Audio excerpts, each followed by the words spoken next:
cross, taking on Archbishop Ryan in the Battle of the Borders here at Nothing But Net Sports Academy. My name is Ryan Cuney. It should be a fun one here. These two Archdiocese powerhouses take on each other in this Battle of the Borders. No numbers for Archbishop Ryan, so no numbers for Holy Cross, so bear with me on names a little bit. I'll do my best.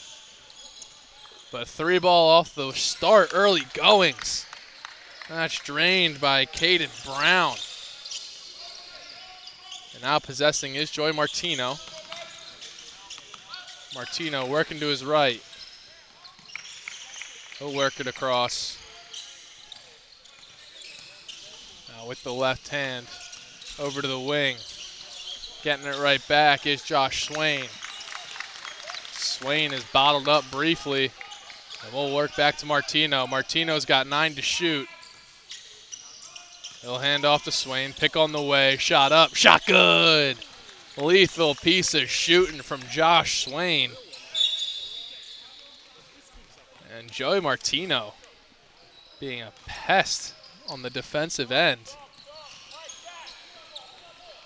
So here's Seth Gage. He's working against Martino. He'll carry across half court and dump it off to Hughes. Now it's Gore. Gore mid-range. Gore off the front of the rim. Martino on the board. Martino spinning and slicing, finding himself at the wing. With the right hand, worked inside, off the glass, won't fall. To the wing, deep 2. Just clanks right off the iron, no good. Martino pushes to his right. Swain comes to take charge. Swain dumps it off to Jordan Owens. Owens for 3, he's got it. 2 3-balls off the rip here for Holy Cross. Give them a 6-3 lead over Ryan. Here's Caden Brown, he'll work it over. Getting it right back is Brown. Now top of the key, here's Hughes. Hughes spinning inside, he'll put up a mid-range. It's a little bit long, won't fall. Martino gets it back, works to his right. Dumps it off to Owens. Owens for 3, not gonna go. Timeout gonna be called here by Joe Zelensk, the Archbishop Ryan head coach, as Malik Hughes fields that rebound. He's got some coaching points to work over as his team finds himself down 6-2-3 here in the early goings of the first half. There's 15 minutes and 30 seconds left to play. You're watching the Battle of the Borders here on the Sports Fan Base Network.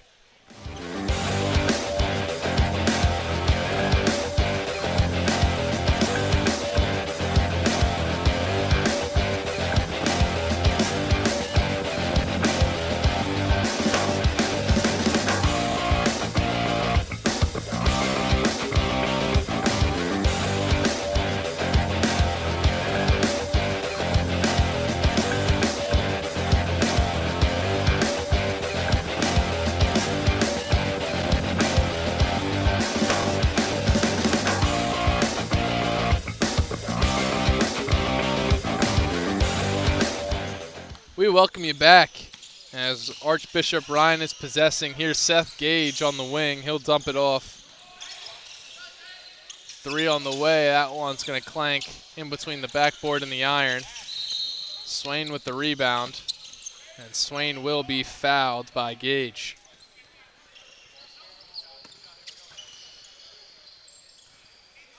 So it's 6-3 with just 3 minutes down here in this first half. Martino now working against Gage. Martino stifling defense here as he kicks it over to the wing. Owens with it. Over to Swain. Swain's got 18 to shoot, plenty of time. He'll spin inside. That would have been masterful had it fallen. But here we go the other way. Foul called. E.J. McNeil going to head to the line.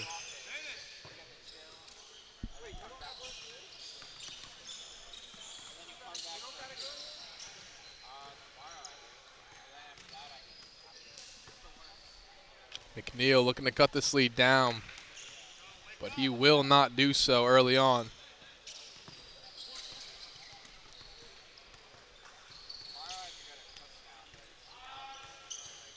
Second shot up and good. 6-4 in the early goings. Owens carrying across half court. Swain coming to set a screen. And Swain will get it off the roll. He'll put it up. It'll be way off the mark. A lot of contact, no foul called. Here's Hughes. Hughes with some power. Strong finish, Malik Hughes. Martino now surveys the court as he's battling against Gage. Martino able to dump it off to Swain. Now Swain sweeping across the top. Right back to Martino, and it's just picked out of the hand by Seth Gage. 9 to shoot, 13 and counting to play. Here's Swain. Off one dribble, shot up. He'll head to the ground, shot won't fall. Over to the corner, pump fake, inside move. Floater game, won't go. Struggling here to get one to fall for both teams as Martino works back to his right. Gets Owens to come across on a sweep. Now Owens is working against Gage, and Long is trying to come up for relief. Foul called against Ryan.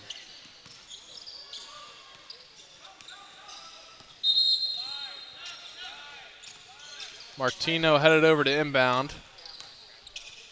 Got a substitution now as Michael Long will step out in place of Donnie Whitaker.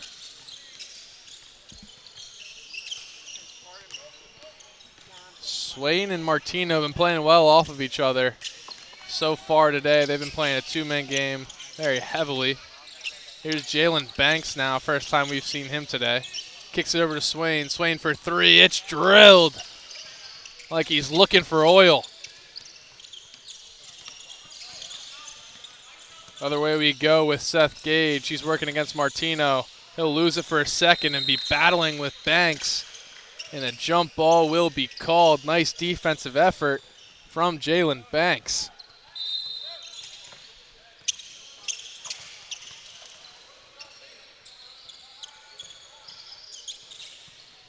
Now to inbound is Braden Jancic. Jancic's inbound will head to Owens. Owens is fighting against Brown here. Owens steps back to the corner, and Martino just can't hold on. Just flies right through his hands. Archbishop Ryan to take over.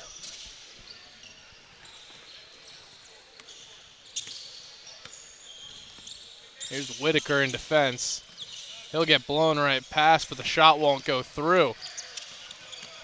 Martino pushing the pace the other way. To the wing.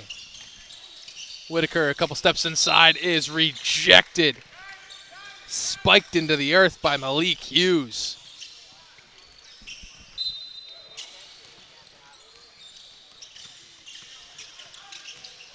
Martino to inbound.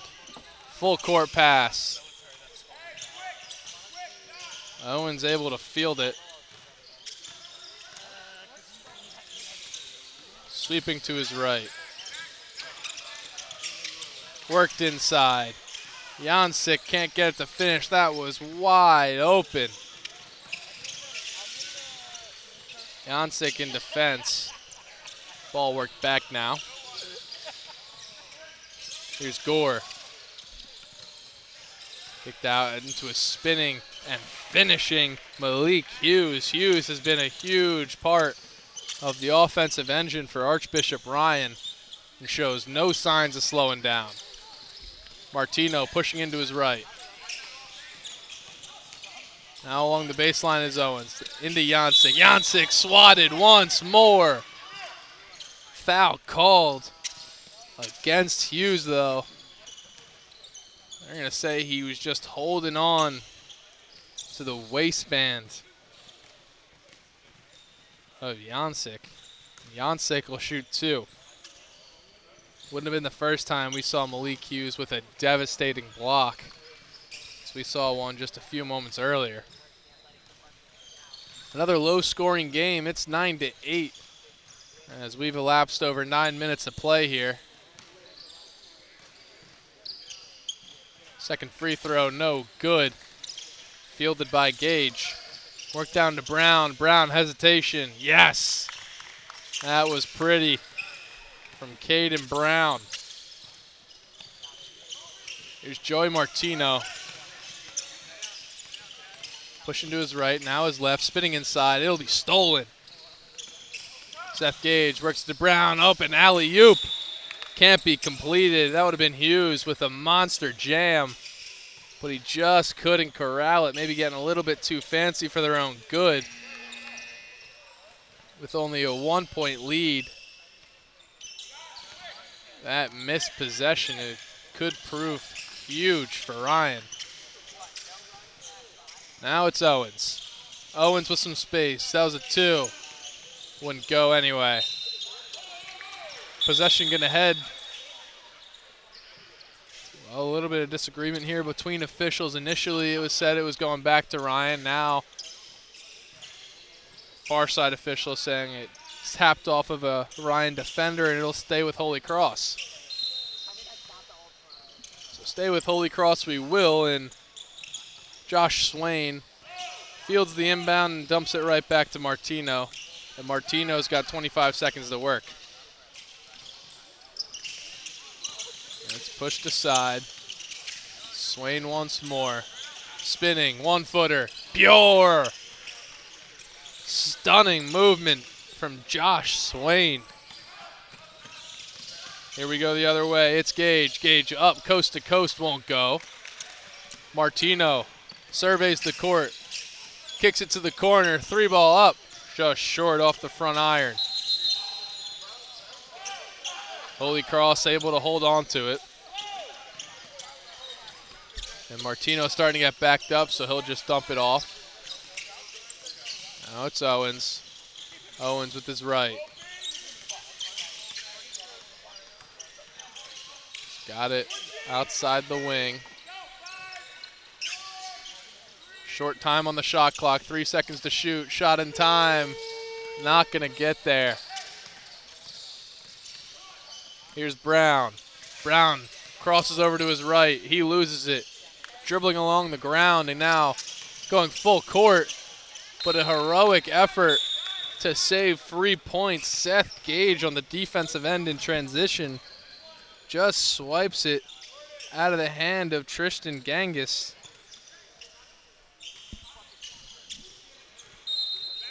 So now we see Donnie Whitaker to inbound. Whitaker was there on the 2-on-1 opportunity, but Gangus just ignored him. But now here's Swain. Swain shot up. Rare miss in the mid-range from Josh Swain. Here's Brown. Brown spins, dumps it off to the wing. Nice ball movement here from Ryan.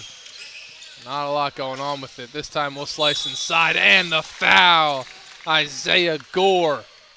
That was a tough bucket, tough finish. He was just able to wiggle through these defenders.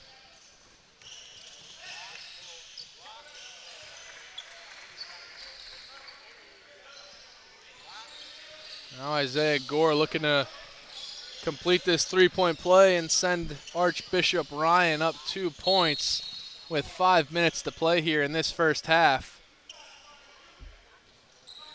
And he'll do just that. Owens to Whitaker. Whitaker for 3. Way short. 3-ball hasn't been falling for Whitaker today. Now the other end, it's stolen quickly. And Owens will take it across half court.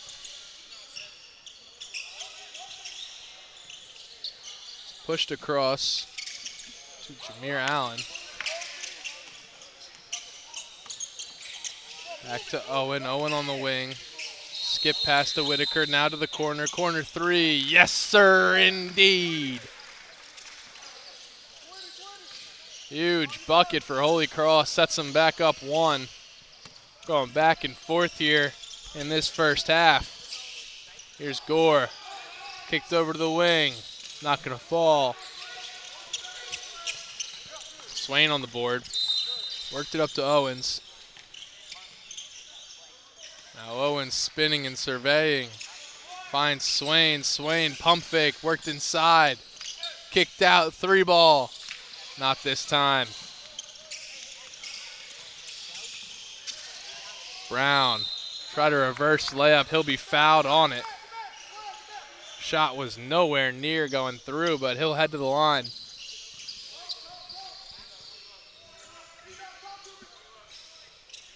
He's got a chance to take the lead back now for Archbishop Ryan. Clock's still going to run. Only time the clock stops is timeouts and inside of the final 2 minutes of the game. Not the final 2 minutes of each half, just the final 2 minutes of the game, the second half.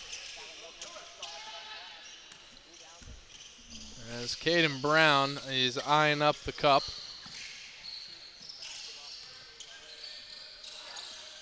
And this game will stay at a 1-point difference.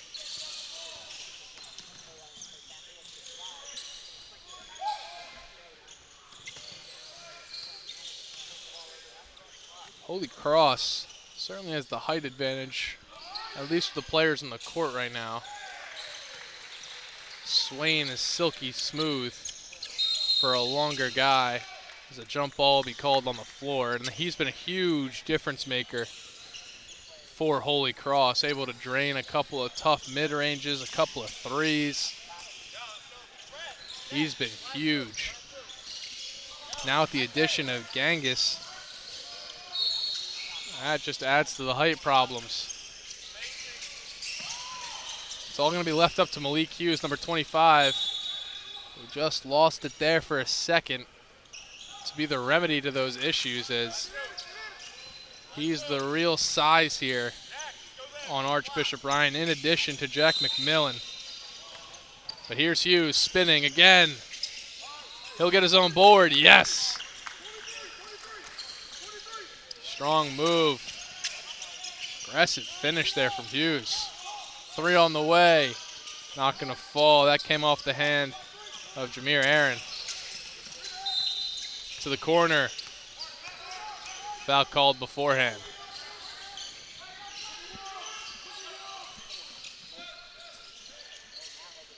So we'll see some substitutions now. We're going to see, I believe that was Jameer Aaron headed to the bench, as well as Swain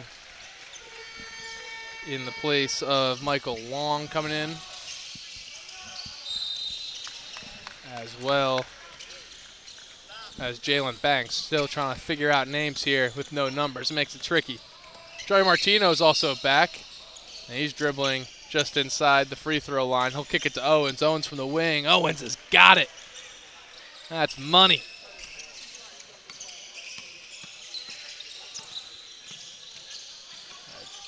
Cutting left to right. Finally dumping it off to Hughes.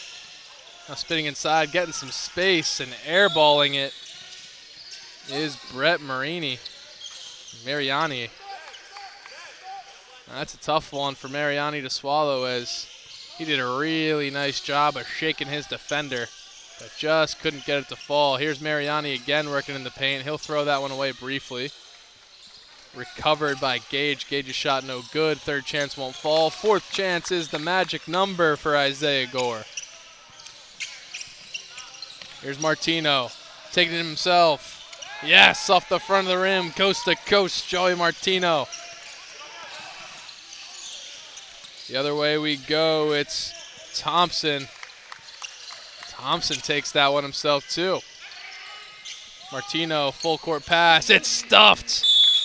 Malik Hughes stuffed him at the buzzer. Pinned it off the backboard. Keep Ryan on top, 22-19. So we'll leave it right there for the next 2 minutes or so. And when we come back, we've got second half action where Archbishop Ryan leads Holy Cross 22-19. You're watching the Battle of the Borders here on the Sports Fanbase Network.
Welcome you back where we're about to start off this second half of action. Just awaiting Holy Cross to take the court.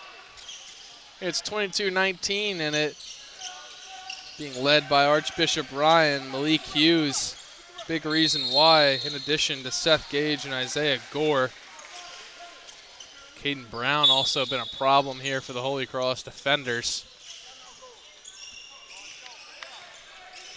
But we'll start off with Holy Cross in the hands of Joey Martino, where he's facing off against Seth Gage. Now Hughes in his way. Martino spinning away, finding Owens for a wide open three. That won't go. Hughes there to clean up the board. Work it back to Gage. Now it's right back to Gage. Quick ball movement here for Ryan inside, and Hughes elevates above the rim and just drops it in. Onto the right and thrown away by Martino. Tried to correct his error, but wasn't able to get there in time. Tough break for Holy Cross.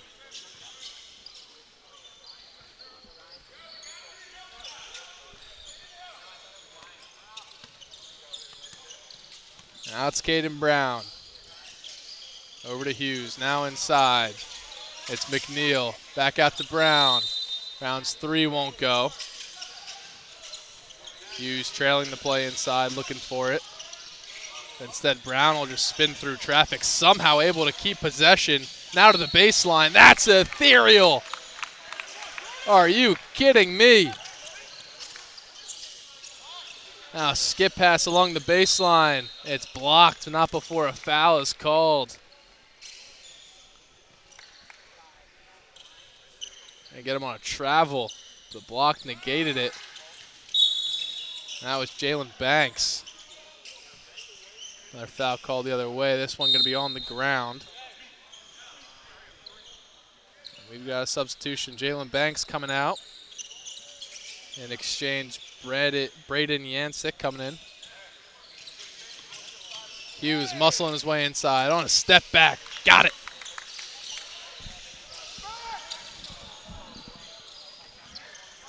Joey Martino looking to respond. He's working against Gage. Ups it up to Swain. Swain to Owens. Owens on the wing. Now it's Martino spinning back inside. He'll be fouled. Yet another foul called.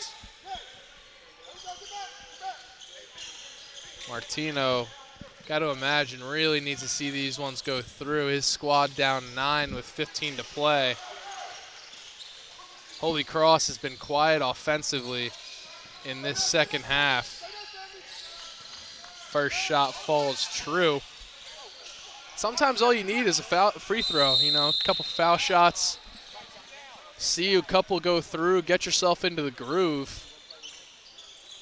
So is that all Martino needs to get himself cooking as he nails both? We shall see as time continues to wind down. We're at 14 and some change to play. Here it's to the corner, and Gage's shot just can't find its way through. And a foul called. Martino will be sent to the ground.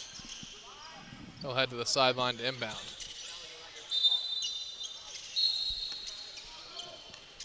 Gonna switch it up and head to the far sideline, where Martino will inbound. Gage will face off across. And we'll see Holy Cross start this off in a stack formation here along the baseline. And they're just going to look for the easy inbound and return to Martino.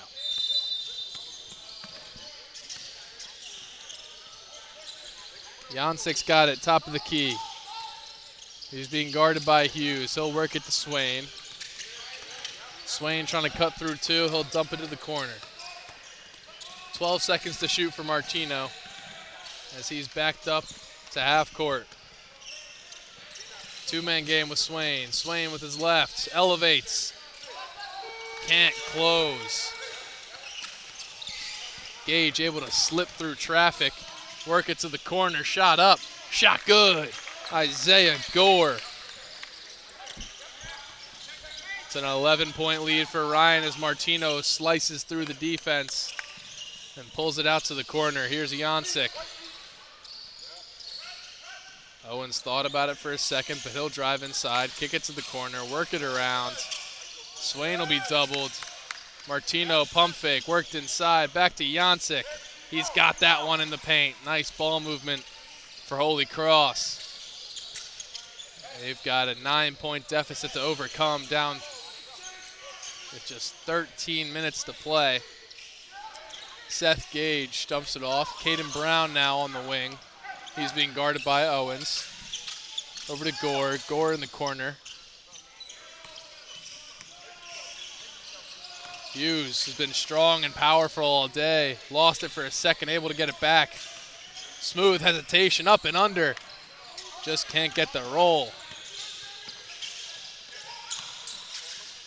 Martino, it's a long to Owen. Back to Martino for three. That one looked good, but not gonna fall. Seth Gage. He's gonna slow things down now. And E.J. McNeil will work it over. Tried to find a cutting Caden Brown, but pass was just off the mark. So now Martino will set things up for Holy Cross.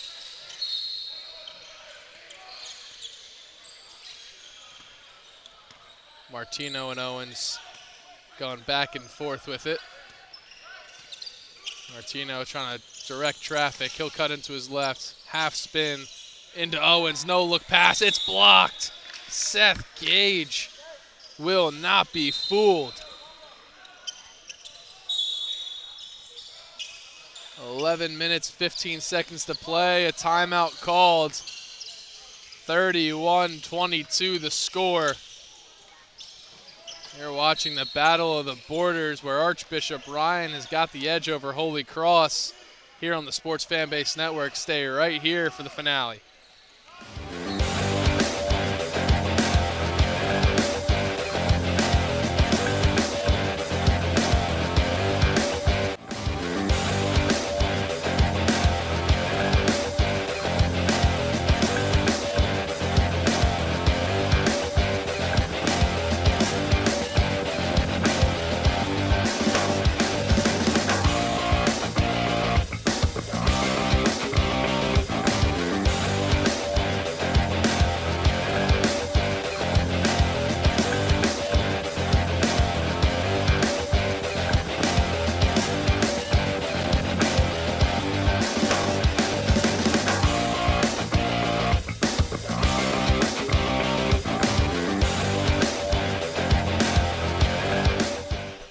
And we welcome you back here to the Sports Fan Base Network, where Holy Cross has got some ground to make up. They're down 8 with 11 to play. Here's Swain inside off the glass, hitting the deck. Seth Gage carrying across the other way. He tried to work it inside. Samuel. 3 instead, short.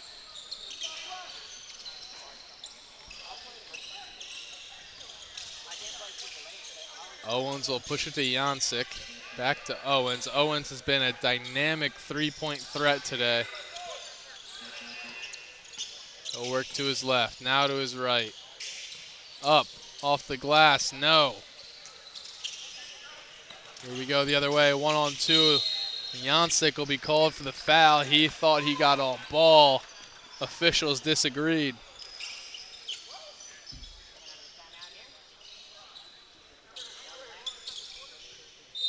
That's going to send James Samuel to the line, number 15 in red. Archbishop Ryan up 8 with 10 minutes to play. We're starting to hit a danger zone here for Holy Cross, where some ground is going to have to be made up soon.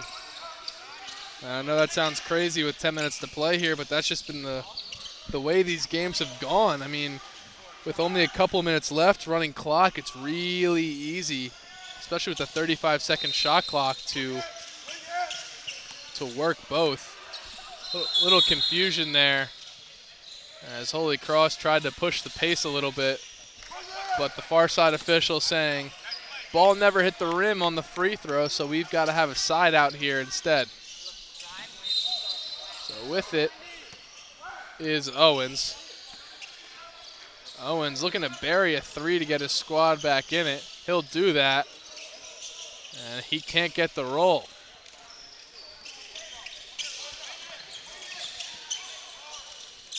Three the other way, short. Owens on the rebound. Pace is starting to increase a little bit. Here's Swain. Kicked out to the wing, inside, off the glass, no. Boxing out was Jancic and doing a good job of it because they'll keep possession.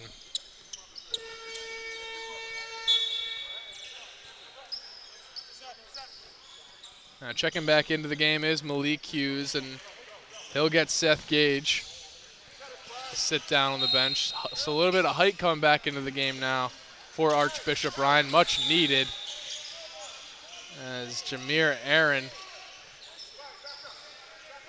is going to be fouled here. They're going to say it's an inbound. It was before the shot, which surprises me a little bit because I thought the shot came immediately.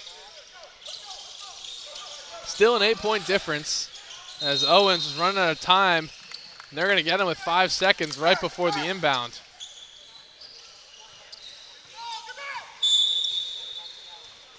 A little bit of confusion again. I mean, there's a lot of whistles going on here, so it's oftentimes that players will play through whistles. We saw a case of that right there. No bad blood.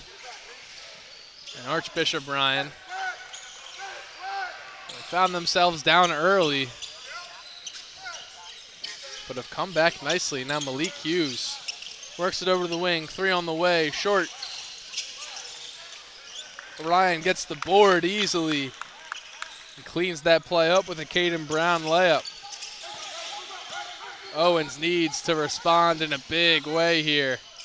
He'll cut in left, underneath, reverse finish. That'll do something. So we stayed an 8-point difference. Brown off a screen from Hughes. Hughes gets it right back. 3 on the way. Yes, indeed.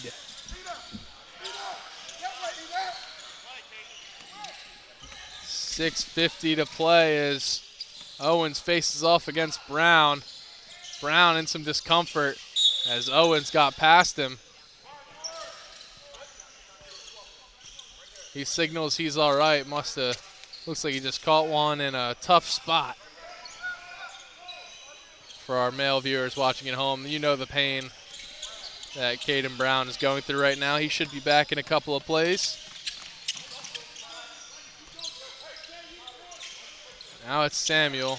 Worked over to Hughes. Hughes slow plays it inside. Now kicks to the corner. Oh, nice ball movement. Yields an inside shot that won't fall. Brett Mariani just couldn't get that one to go. Owens, on the other hand, does. A huge three in a huge spot. Brings this to a 6-point game. Three the other way. That one's way left, but Hughes is there to clean up the mess. We're back to 8. And a timeout called. 5:50 to play in this game. 38-30 the score. Archbishop Ryan with the lead. We'll take a quick break here on the Sports Fan Base Network. You are watching the Battle of the Borders.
Back as Holy Cross is possessing across half court. They work it down to the corner. Here's a three from Banks. That won't fall. They've got to make their ground up soon. Attempted alley-oop to Hughes there, but just a misconnection. Worked over to Banks. Banks on the block, puts it up. Won't trickle through. Other way. There we go. Oh, it's Jameer Aaron. And Aaron with the steal there. Starting to come back now is Holy Cross just a little bit. Cutting inside and a really nice cleanup finish from Joey Martino. Suddenly it's 38-34. Holy Cross within striking distance here. As Hughes has it top of the key, worked over. Cutting inside with it is Thompson.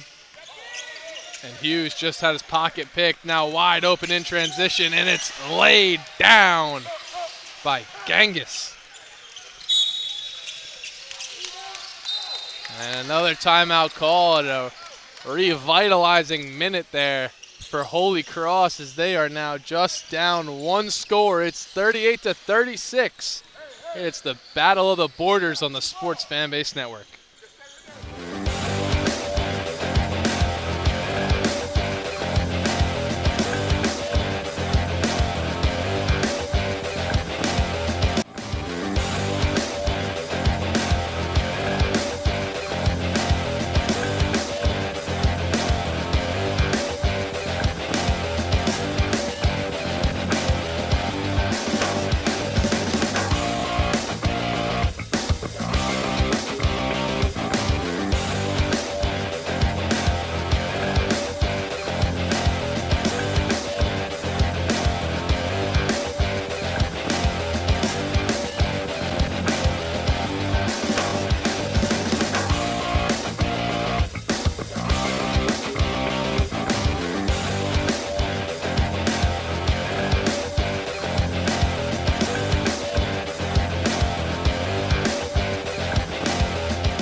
So we're down to just 4 minutes and 30 seconds to play. And suddenly, what was a relatively wide margin game suddenly is a 38-36 game. Archbishop Ryan needs a bucket here to retain the momentum. With it is Caden Brown. He thought about a three for a second. Instead, he'll work it over to the wing. Now it's Hughes, top of the key. Hughes spins inside, elevates. Won't fall. Ball trickles out of bounds and heads in Holy Cross's direction. Substitution as Owens checks back in for Jameer Aaron. Martino able to shake Gage on the inbound. Martino dumps it off to Banks. Banks worked inside. Just a bit long, but cleaning it up is Tristan Gangus. 38-38 is the score. Working with it is Gage. He's facing off against Martino. Martino wanted a foul call offensively. He won't get it. That ball trickles over the hands. Martino trying to keep it in bounds. Not able to get there in time. And possession will flip. So Holy Cross now, with just 3 minutes to play, has a chance to retake the lead. Martino surveying the inbound. It's worked to Swain, and Swain is fouled as he was tiptoeing trying to keep that thing in bounds. We'll see a timeout now called. 3 minutes to play, tie score. It's the Battle of the Borders on the Sports Fan Base Network.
Welcome you back to the final 3 minutes and 6 seconds of play here. We're knotted up at 38. And Owens the inbound for Holy Cross. He'll do just that, get the ball right back. Caden Brown in defense. Dropped off to Banks. Banks is on the wing. He'll find Swain. 19 seconds to shoot. Martino now on the logo against Gage. Here's Banks pushing inside through contact. Yes! 40-38. Holy Cross with the lead. Seth Gage. Worked over to Caden Brown. Back to Gore. Gore for three. Rattles out. And possession will go to Holy Cross as Seth Gage just couldn't save it. Picking up the dribble. Martino in a hairy situation. And smoking the layup is Tristan Gangus. You don't expect that. Caden Brown dropped it off. Now it's Seth Gage back to Brown. 26 to shoot, minute 45 to play.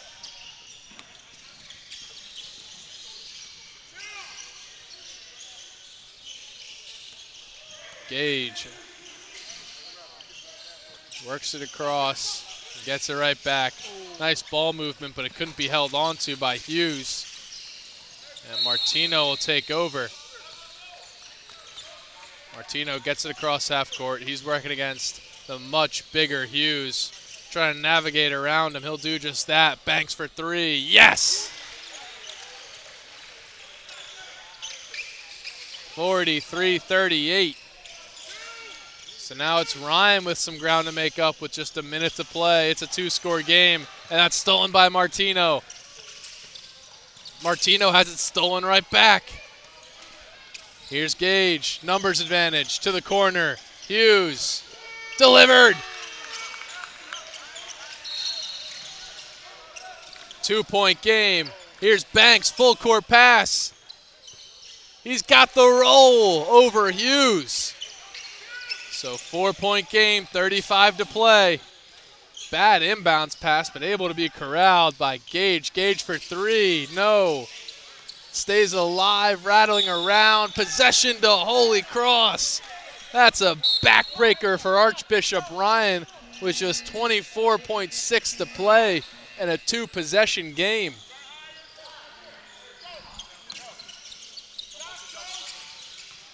Not gonna foul is Archbishop Ryan, but Banks is able to get it. Shot clock is off, and it's stolen. Huge play in transition the other way. Yes!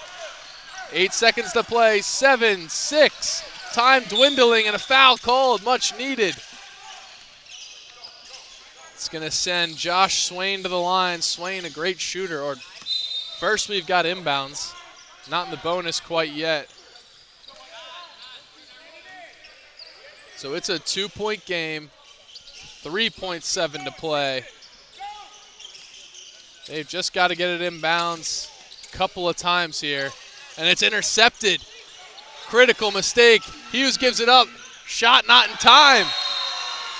Shot not in time. The buzzer beater not gone. Now that is heartbreaking. Protesting from Archbishop Ryan, but that was clear as day. Shot was stunning, but just not in time. As Holy Cross able to pull out the comeback victory, 45-43. Certainly was a good one, where Joey Martino, Josh Swain really led the way for Holy Cross. Swain able to really will this team back in offensively when nothing was paying off. Holy Cross going to take the win in the Battle of the Borders. We've got another game coming up in just about 13 minutes or so. So stay right here on the Sports Fanbase Network for more Battle of the Borders action coming right up.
Hello and welcome everyone to Court 2.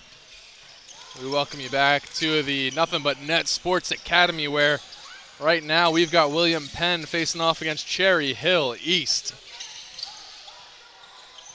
Worked inside immediately and thrown out of bounds. Cherry Hill will be in red today.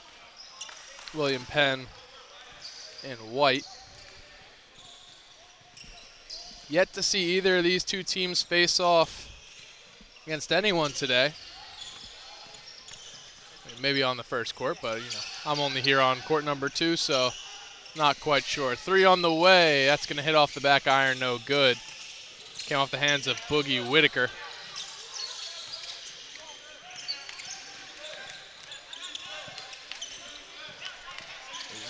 There's 2 number 1s as well on Cherry Hill, so I got to keep that straight. Chris Delgado, I believe, is the one in gray shoes. Noah J, the one in pink. So fielding that inbounds was Chris Delgado, that number 1. Into the left hand, over to Delgado. Delgado for 3 off the back iron. Possession's going to stay with Cherry Hill East.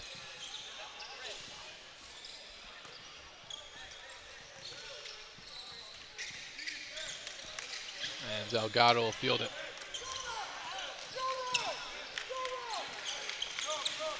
With it is Cherry Hill.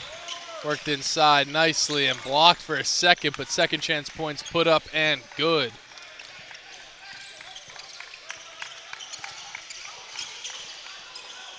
Here's Shotty Thompson. Thompson working off a screen. Kick it over to the wing. Riley Garlick pushing with the right hand. Over to the corner, 3 up, and a rattle off.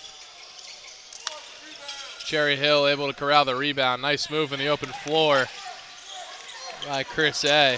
Chris A still trying to wiggle through traffic. He evades everybody somehow. 3 up, 3 good.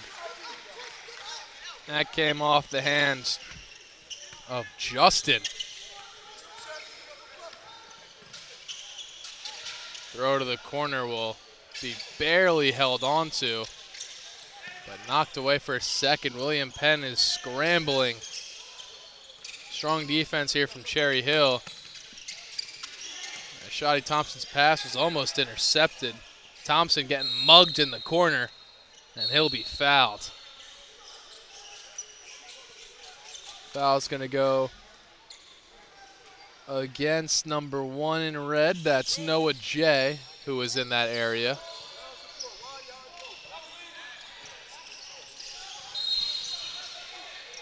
So now to inbound for the Colonials. And pushing it with the left hand, kicking it out to the wing. 3 up. Off the front rim, won't fall. It was falling as he threw it was Chris A.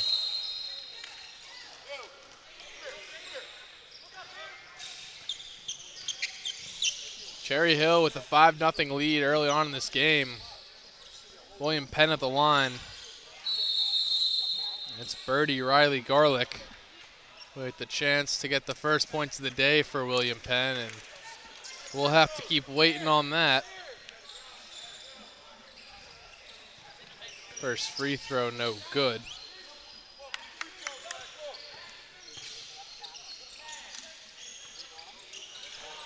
His second attempt is up and good. So first points of the day for William Penn makes this score 5-1. Over to the corner, here's Delgado. He can't connect. Offensive rebound able to be corralled, and Delgado with a nice reverse finish. Rizwitzki dumps it off to Riley Garlick. Riley Garlick greeted by Justin. Over to the wing. 2 steps from Whitaker. He'll pass it right back. And a foul going to be called before it found Purifoy in the corner. So we'll get an inbounds pass now for William Penn.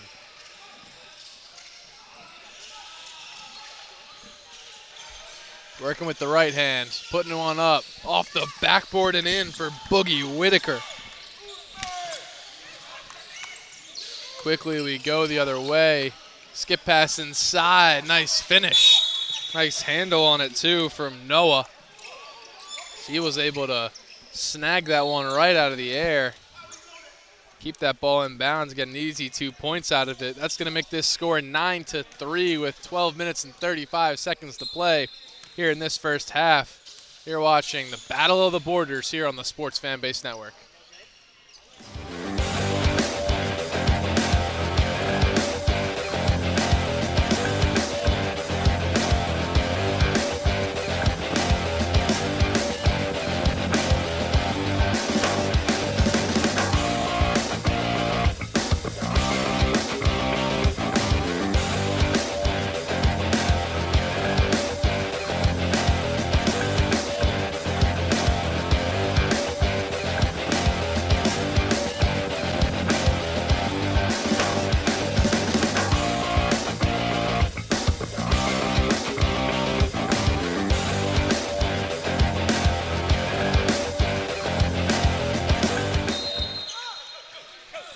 We welcome you back where William Penn is inbounding. They find themselves down 9-3. Not an indication for where this game is going to go. We've seen a bunch of games early on as Boogie Whitaker fades to his right, gets it off the glass. But we've seen a ton of games where teams have gotten off to a slow start and they've battled their way back for a win. Take our last game, for example, where that very instance happened. Here on court 2. Justin pump fake, dumps it off to Delgado. Delgado for 3, won't go. And rebounded by William Penn. So William Penn starting to battle their way back. Here's Whitaker. He's been the primary engine. Worked across the blocks and finished nicely by Johnson. So now it's down to a one-score game after Cherry Hill came out firing. They've been silent in the last couple of minutes. Noah's got it. He's on the wing. That's a deep 2. He's got it. Tough, low percentage shot falls for Noah.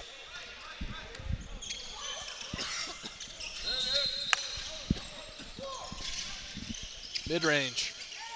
That one's drilled by none other than Whitaker. Whitaker's been lights out here in the early goings. That was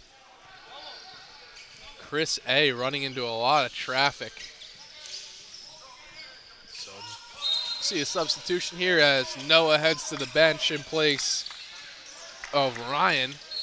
That 3, no good from Delgado. Ryan's going to find himself in the transition game one-on-one, and he will not do well. As Witelski elevates. Here's Chris A. Dumping it off to Justin, calling for it right back. So Chris navigating out top the wing. He goes up top. Tried to lay the hammer, but was rejected by the rim. Mid-range, that one's going to airball. Tough going here for Cherry Hill, at least on this possession. It's 11-11. Boogie Whitaker's just been playing fundamental basketball. Willing William Penn back in this game, but a turnover now. It's going to give Cherry Hill a transition opportunity, and a foul called. Chris A. will be sent to the line. I believe foul called against Witelski.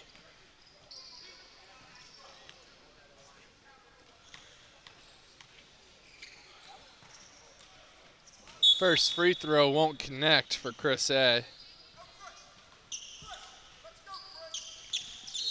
Getting some encouragement from the bench as he's got one more shot in front of him. 9 minutes to play here in this first half as Chris A drills that second free throw, giving Cherry Hill the lead, 12-11. Riley Garlick driving it with his left hand. He'll dump it off.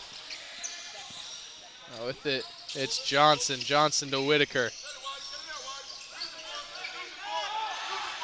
Boogie not going to use the screen, but he'll work to his right into the corner. Tough position, and it'll be worked back to Boogie Whitaker. Whitaker in with the left hand. Left-handed finish. Not this time. Looked good off the hand. Now Chris A will possess the other way. It's Justin inside, underneath. Easy finish for Justin. Here's Whitaker trying to spin inside, losing it for a second. So he'll push it to Riley Garlick. Garlick calling for a screen. He'll take it. Out to Boogie. Boogie for three. Let's go dancing.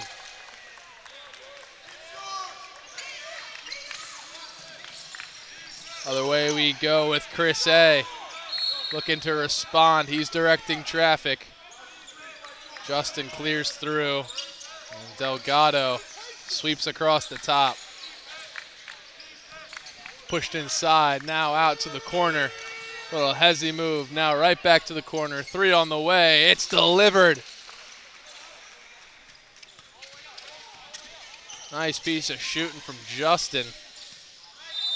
As Birdie Riley Garlick now working off a screen. He dumps it right back the other way. Pick and roll. He's got it. Good fundamental move there. Full court pass in response.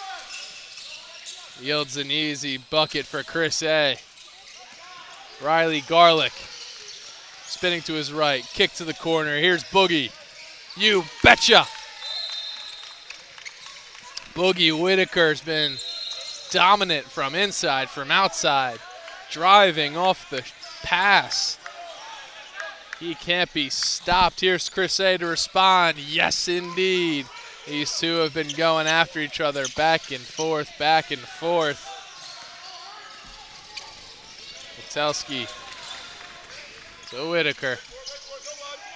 Now it's Riley Garlick. Garlick awaiting screens. He's going to take it. Flips it to the corner and barely staying in bounds, and stepping out. That was Caden Sagers. Caden Sagers, rather. So Cherry Hill to inbound now. They've got a 21-19 lead. It's a tight game here.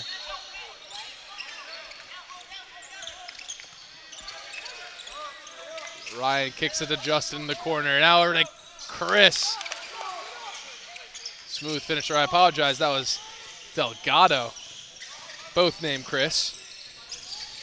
One's Chris A on the roster sheet. One's Chris Delgado. Chris Delgado rocking number 1. Ball kicked out to the corner. With it is Riley Garlick. Shot up. Airballed. That came off the hand of Witelski. He just couldn't get that one to fall, but we'll see a substitution now as Shoddy Thompson checks back into the game for Witelski. And on the other end, Scotty B gonna check in for Ryan O.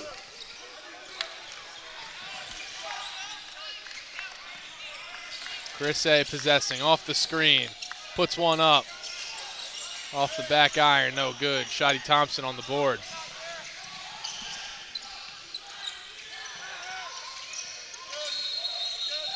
It's Boogie now.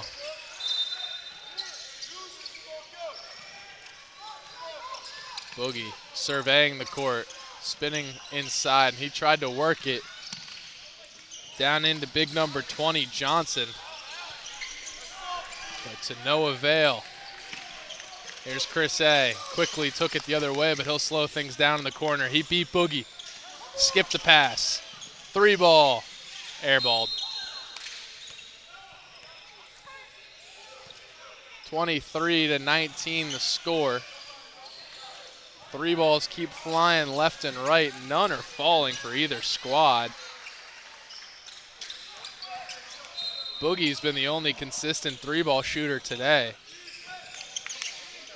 as has Justin's got a couple to fall as well. Number 14 in red with it now. Beautiful dribble move there by Justin. Look like the Globetrotters. Three on the way. Three delivered. It's like Amazon Prime. Now we go the other way with Riley Garlick. Some one-on-one violence. Garlick puts one up. He caught Noah in the air and exploited that nicely. So now Riley Garlick's going to get 2 free throws from the line. His squad down 7 with just 3 minutes to play here in this first half, and he cannot hit the first free throw.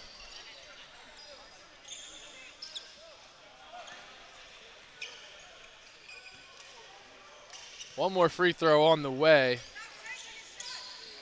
William Penn had a lot of success when it comes initiated off of Whitaker, and huge bucket there from Awad Johnson as both free throws were missed, but it did not matter as he was there to pick up the board and clean things up. If he can get involved more and more, we saw him in the screen game getting a couple baskets off the pick and roll. He was really effective there, so I would keep an eye out for Johnson as this game progresses. Delgado's three is not going to fall. So we'll see Riley Garlick backing one down. But Shoddy Thompson, able to get the rebound. Three on the way, William Penn. Left side of the rim, no good. Batted around and last touched by Riley Garlick, so we'll head in the direction of Cherry Hill East. You see Johnson battling for that rebound there, swatting it up, left, right, down, everywhere but into the hand of his teammates. Ball dumped off, three on the way short. Thompson. So Riley Garlick. Garlick mid-range. That just toilet bowls out. That's a heartbreaker for Riley Garlick. Chris A dancing through defenders, draining buckets.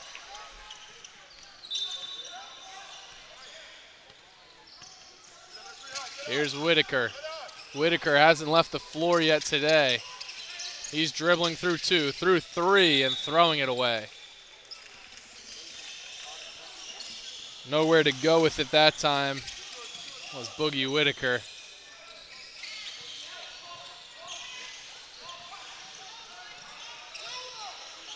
So now we see Chris A. A little hesitation, drive to his right. Still directing traffic with Riley Garlick in defense. Riley Garlick doing a phenomenal job as it's kicked over to Delgado. Now inside and now blocked by Johnson. Johnson out of seemingly nowhere just teleported to deny Noam. Off the inbound, that shot won't fall. Here's Whitaker working the full court. Little hesitation into the corner. Thompson just can't find its way home, but able to clean up the mess is Johnson. We've got 8 seconds to play here to end this first half. Make it 5. Chris puts one up, way long. Didn't have the time, didn't have the space, and that's going to do it for this first half. Score 28-23, Cherry Hill East with the lead. We'll check back in with you in about 1:30 for the second half coming right up. You're watching the Battle of the Borders here on the Sports Fan Base Network.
welcome you back to the Nothing But Net Sports Academy, court number 2, where we've got the second half of action coming right at you. It's 28-23, Cherry Hill East in the lead over William Penn.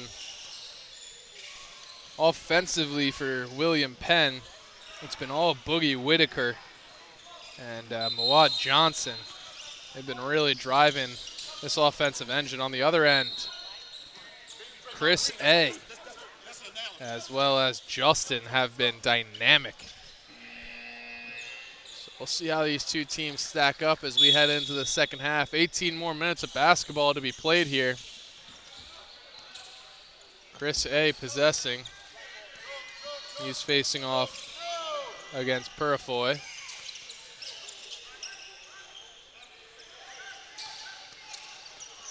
Chris A. to his left, over to Delgado and gets it right back.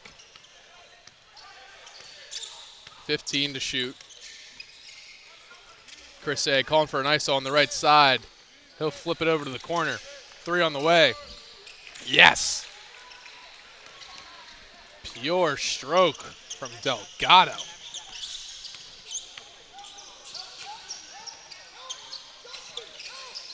The other way we go. Over to the wing, it's Boogie. To Riley Garlick. Riley Garlick slow things down a little bit. Now it's Purifoy. 3 ball in the way. That's going to be off. Fielded by Justin and now stolen in the half court by Riley Garlick. It's Boogie. Working on the wing against Justin. Pushing inside. Up with the right hand. Way off the mark. But Johnson got it. Not quite sure if that was a pass or a shot, but either way, it's 2 points for William Penn.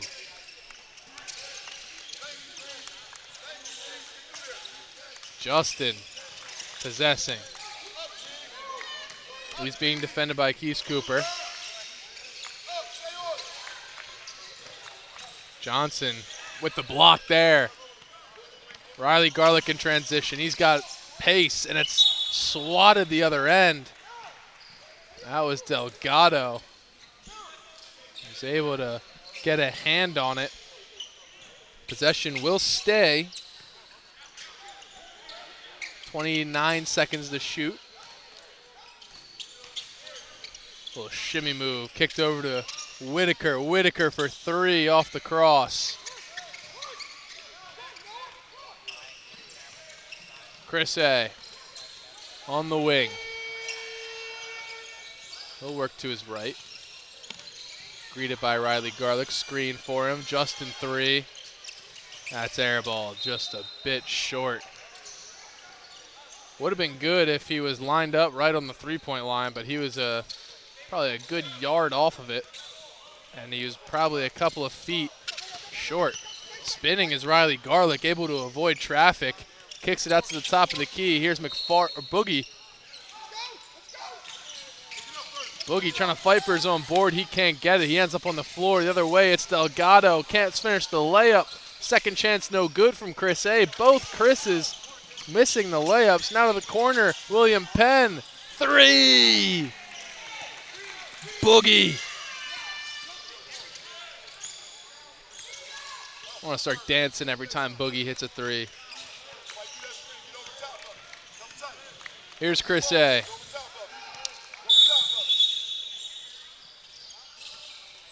Timeout now called. Timeout's going to be called by Cherry Hill East with their lead down to just 3. 31-28 to score. 15 minutes left to play here at the Nothing But Net Sports Academy. You're watching the Battle of the Borders here on the Sports Fan Base Network.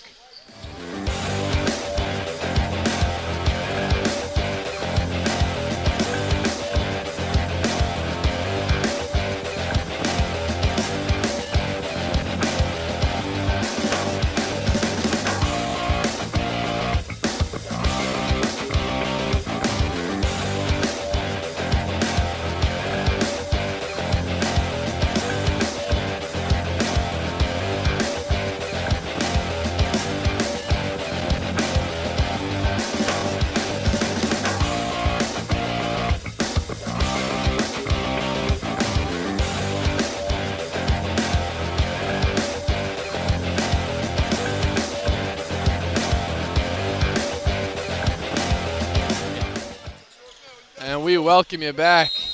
We've got 14 minutes left to play here. Chris A.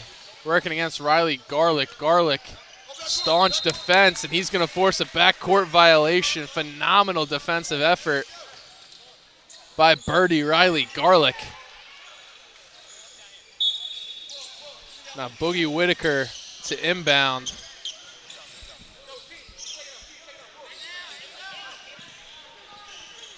Keem Purifoy going to take a seat on the bench in exchange for Caden Saggers. And Saggers will get it. He's working against Justin. Now to his left hand, he'll jump it off. Back inside. It's Johnson who couldn't get that one to roll through, and he'll be fouled.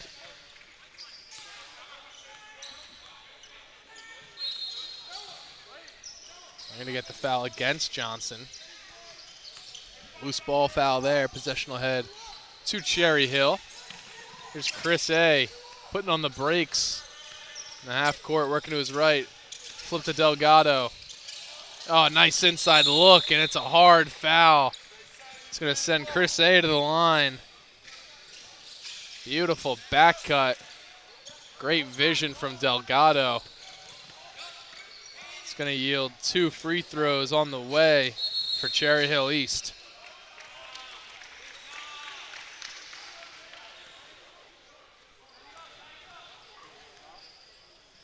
First shot up and good. It's going to extend this lead to 4. Finally break that 1 possession mark that we've been lingering at for what seems to be all day long. And now it's 5. Still plenty of time with 12:42 to play. Inbounded to Birdie Riley Garlick, who's going to work in the half court against Chris A. Chris A. wanted to foul, but Riley Garlick will take it coast to coast with no whistles blown. Chris A. looking to exact his revenge now on Riley Garlick. He'll flip it off.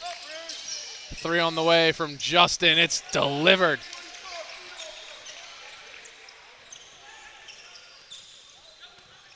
Riley Garlick face a double team. He'll kick it up the court.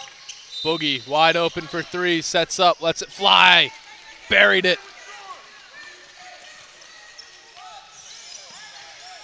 A spinning Chris A. has the ball stolen by Riley Garlick. He's got it in transition. They'll say he's shooting. And they're saying that's an M1. A little bit of confusion here. I was looking around for the signal. They're going to say he was on the gather.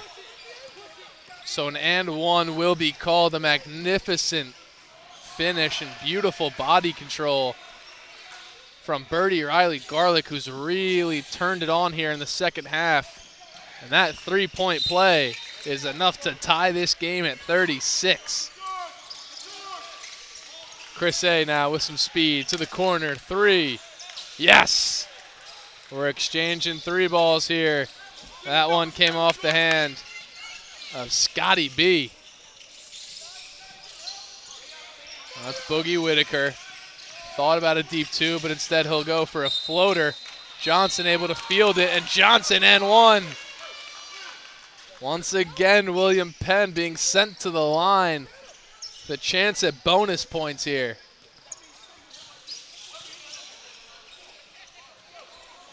Some coaching points you saw there on your screen from the William Penn head coach. Trying to guide his squad defensively. And the lead will stay at 1 for Cherry Hill. That free throw was missed by Mawad Johnson. Chris A. spinning to his left, loses his footing for a second, and he will not get anywhere close. Here's Boogie Whitaker. That's off the front of the rim, won't go. Delgado's got to step on everybody. He spins inside, off the glass. That was masterful. And it's going to force a timeout to be called here. 41-38 to score. 10 minutes to play. Cherry Hill with the 3-point lead. It's been a fun game here thus far. You're watching the Battle of the Borders on the Sports Fan Base Network.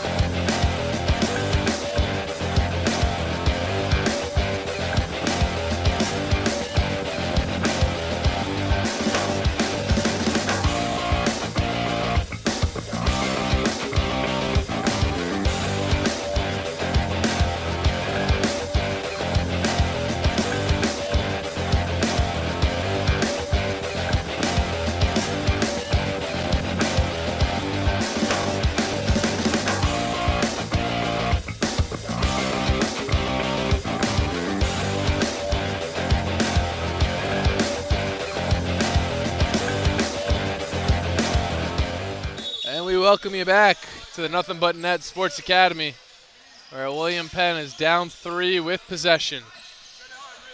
The star today has been Boogie Whitaker and Birdie Riley Garlick, number 0 and number 1, respectfully.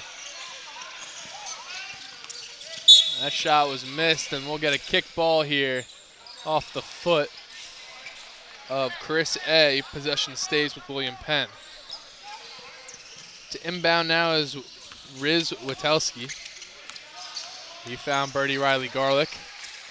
Out to Whitaker. Whitaker took a step inside the 3-point arc and decided better of it.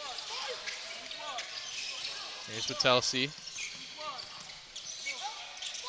Riley Garlick calling for a screen. He'll take it. And being switched onto now by Noam. Worked its way over to Whitaker. Whitaker for 3, just short. There's 2 Colonials fighting for the rebound, and it's going to end up in Cherry Hill East possession. Delgado pushes it back to Noam. Now Delgado for 3. Delgado delivered it. Couldn't have walked down and placed it in the hoop any better. Now Boogie looking to fight through, and he'll do just that. Oh, 1-footer floater won't fall. Johnson will be fouled as he goes up. Foul's going to be called against number 3. That's Noam M. for Cherry Hill East.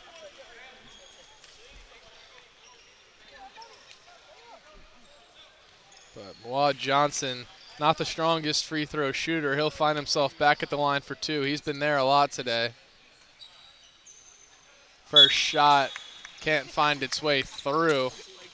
We'll see a substitution. Keith Cooper going to take a seat on the bench in place of Keen Purifoy. Wad Johnson has not gotten much breaks at all today. He's been in the game all day long. He's 0 for 2 on his free throws in this session. Delgado worked it into the low block. And a foul call. Justin's furious that didn't drop. He wanted the and one. But with 7:35 and counting, a 6-point difference with Cherry Hill East at the line spells danger for William Penn.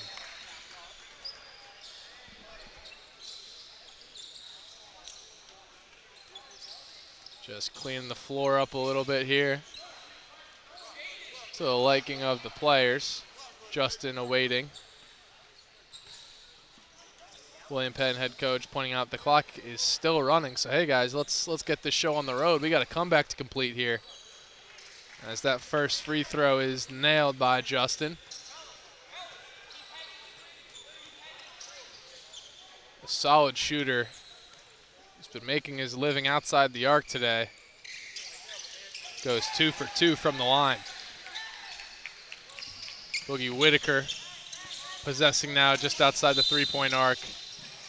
They need a bucket, but soon to get themselves back in it. Whitaker being defended aggressively by Justin. He'll have to just give it up to Riley Garlick. And Riley Garlick's pass knocked out of bounds by Chris A. So we'll see a substitution now for William Penn. It's going to be Shotty Thompson checking in place of Riz Witelski. Here's Riley Garlick driving inside with some strength. Not going to fall. Johnson able to get the rebound, and it was knocked out of his hands. It'll stay with William Penn. 6 minutes and counting here in this game. It's an 8-point difference.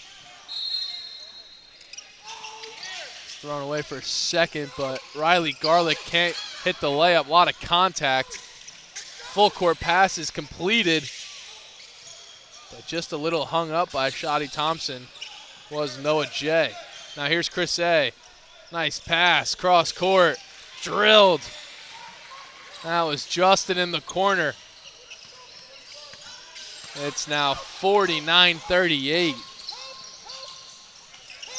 As Birdie Riley Garlick is looking for answers. He'll skip pass. Working into Johnson. Johnson off the glass, won't fall. Fighting for the rebound. Multiple Colonials, but none of them coming away with it. Chris A is escaping the fray with possession. He's working against Shotty Thompson. Thompson badgering him. Ball finds its way to Delgado in the corner. Just chips it off the front of the rim. Riley Garlick with some speed the other way. Won't get that one to fall. Possession stays. It is now an 11-point difference with 4:38 to play. We're getting to that point now where if William Penn doesn't score in this possession, they have to play lockdown defense. Borderline dagger territory, and no points are going to come out of that one. As Riley Garlick was driven out of bounds by his defender, Noam M. Really nice effort there from Cherry Hill to steal this possession right back. So 4 minutes, 30 seconds on the shot clock. Justin's going to take his sweet time getting across half court. That's worked back to Delgado. Now inside to Noah. Back to Delgado in the corner for three. Yes, indeed. That is a backbreaker to send Cherry Hill up 14. Here's Whitaker trying to make up some ground. He's got it stolen by Noah. Shotty Thompson trying to fight for it back. He'll be called with the foul.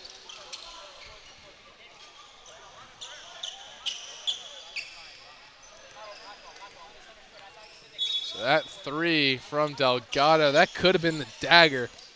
With 3 minutes and counting, it's now a 14-point game. And, you know, you want to say never say die, but this is starting to feel insurmountable. Here's Justin, dishes it off. Now it's worked over to the wing at Noah. Delgado's got a three. That's way off the mark. Airballed. Clock's going to continue to run with 2 minutes 45 to play.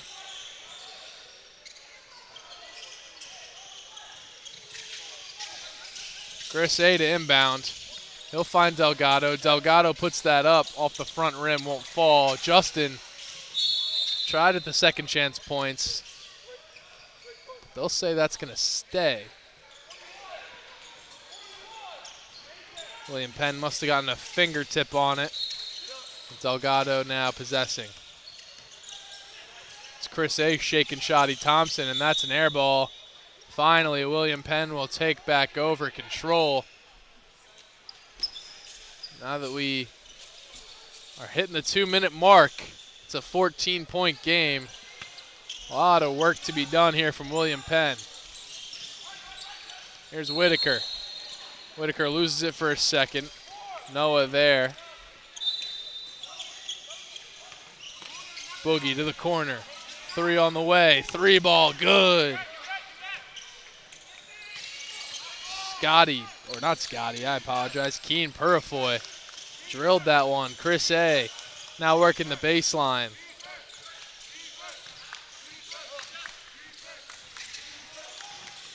It's worked across to Noah. Noah's at the top of the key. Timeout now going to be called by Cherry Hill East. We've got a minute 22 to play. It's an 11-point game. Cherry Hill East leads it. You're watching the Battle of the Borders here on the Sports Fan Base Network.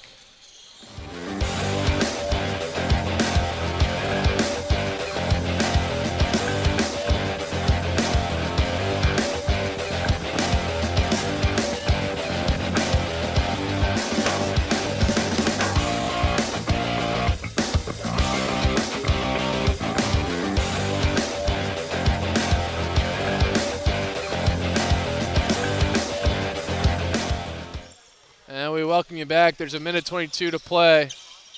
Cherry Hill East to inbound. It is not looking good for William Penn here, with time quickly ticking away. And Cherry Hill East is just continuing to pour on the gas. Floater, mid-range, won't fall. Nice defensive stop there. They needed that one. Worked inside but turned over. Critical mistake that cannot be done this late in the game, down this much. Minute 6. Here's Noah. Working with his left. He'll spin, put one up. Front rim won't fall. Witelski to Thompson. Thompson spins to his right. Back out for 3. That one off the mark. Thompson able to steal it away in transition. Pushed inside. That one still won't fall, but able to clean it up was Caden Saggers. Now in a lot of pain on the ground, grabbing his ankle. That does not look good. That's Noah. Noah J, number 1 for Cherry Hill East. Grabbing his ankle in a lot of pain. That is not good. So we'll take a second. We'll take a break there. We'll step aside on the Sports Fan Base Network. You're watching the Battle of the Borders, where Cherry Hill East leads William Penn 52 to 43. We'll be right back.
Final 30 seconds of play here. Cherry Hill East just looking to get out of this one with no more injuries. Noah J is limping off the court. Is concerned for everyone as that 3-ball falls. That was Scotty B with the shot. But 10 more seconds to play here. Probably not a whole lot more action to be had as that shot hits off the front of the rim. Put back points, no good. Foul called, but time expired, so that's going to do it. Here at Nothing But Net Sports Academy, Court 2. Cherry Hill with a 55-43 victory over William Penn. Really nice effort from Justin F., Chris A., Chris Delgado, really the whole roster. Saw Noah J being carried off the court. Best wishes to him, and hope everything's okay with his health. But nonetheless, Cherry Hill able to come away with a victory. So we'll take a quick break here in about 18 minutes or so. We will be back for yet another game here at Nothing But Net Sports Academy. I believe it's going to be Chester taking on somebody. I can't quite see their names, but we'll step aside here. You're watching the Sports Fan Base Network. Stay right here for another Battle of the Border basketball game coming right up.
Hello and welcome everybody in. We've got a good one. Chester taking on Seaford in another battle of the borders. You're watching the Sports Fan Base Network. My name is Ryan Cuny. Happy to be in with you today for this one. Chester is in that whitish orange penny. Seaford in blue and yellow, and Seaford wins the tip. Vincent Evans wearing number 1 today. Puts up a shot early, spinning and not going to fall, although he did. It's an interesting duality as I was watching warm-ups. Saw Chester running a lot of one-on-ones, running a lot of fundamental drills as this ball is kicked down to the corner. Where on the other hand, I just saw Seaford doing dunk lines. So it could be a hyper-fundamental versus a hyper-athletic squad here, and we'll see who gets the better of it. 3 ball in the way, short. Offensive rebound able to be fielded by Dupree. Another thing to keep an eye out for is just roster size for Seaford. Not many substitutes. Just 1 sub for Seaford. Meanwhile, countless players. More than there are roster spots for Chester, so they've got a deep squad as we're going back and forth scoreless here. And Evans' pass knocked away into the hands of Lindsay. That is briefly blocked. People thought it was a goaltend for a minute. Ref's not going to call that. We had a conversation about the goaltending here earlier. That one just lost for a second by Lindsay, the second. Lindsay, one to watch today, as well as Davis, number 34 in that white-orange for Chester. On the other end, number 1 and number 2, Vincent Evans and Swag Matthews, respectively, for Seaford. They should be the players to keep an eye on today. Here's Evans just losing it for a second. And a foul now going to be called against number 21, Lindsay. So we'll see a side out here.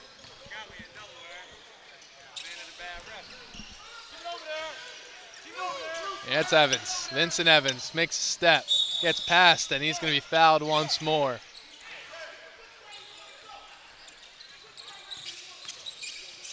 Vincent Evans, very decisive early moves.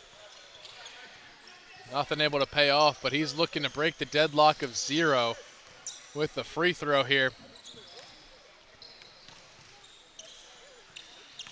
Still very early in this first half, but it's relatively uncommon that we go, well, what will be 3 full minutes by the time this free throw is over without any points.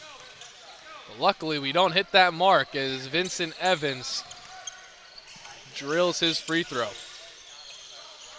We'll see if that opens up the floodgates of scoring as Rome Davis fields it at the top of the key. He puts up a deep 3. That's way short. So short, in fact, it's rebounded by Chester. And possession will stay with Chester.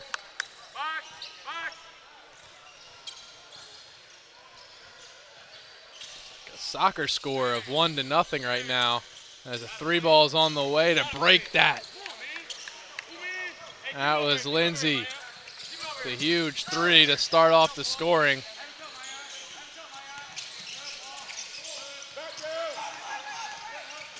Cutting inside, putting up a shot, getting blocked is Matthews. Here we go the other way quickly, and they're going to call a travel before the shot. Basket is not going to go. Vincent Evans working against Lindsay. That should be a great matchup all day. Evans drawing Lindsay to his right. Not going to take the screen. He's going to get a step, but not going to get that one to fall. That ball heads out of bounds, and a foul will be called once again against Lindsay. That's his second.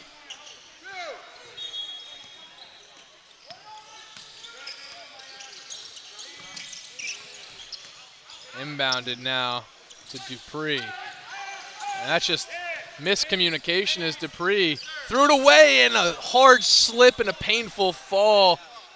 That did not look good, and he's in a lot of pain. Chester player went down hard, slipped hard along the baseline. We've seen a couple of players slip there before. That was a really tough fall. I hope everything's okay over there. We'll take a quick break as we hope he is able to upright himself, but we'll step aside here. You're watching the Battle of the Borders on the Sports Fan Base Network.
Welcome you back after that tough fall.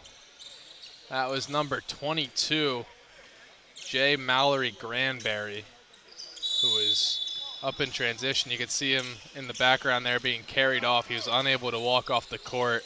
Really scary situation for Mallory Granberry. He seemed to be in a lot of pain. Nonetheless, basketball resumes. As with it now is Robinson. Worked back up top to Matthews. Matthews kicks it out for the three. Three not going to fall.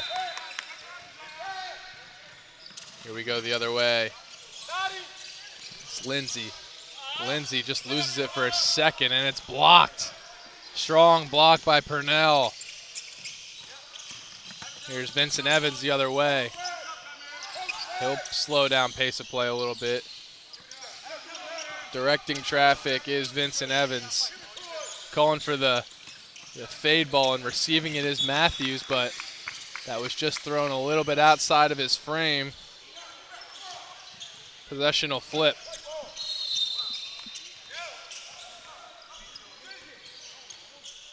Two minutes to play here in this first half as Lindsay unloads a three-pointer. That one off the mark. We're still stuck at 3-1 here. Here's Evans. It's worked into Robinson. Now three on the way. That one just rimming out from Dupree. Here's Lindsay quickly the other way. He'll go up with some physicality, but it's not going to fall. Evans in the open court, not able to save it. And we'll get a double set of turnovers as Chester will retake possession.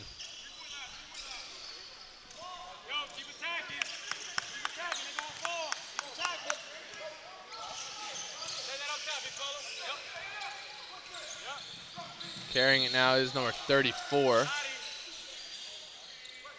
it's worked back to Demby. Demby's got it. He'll look three. That was way off. Airballed by Demby.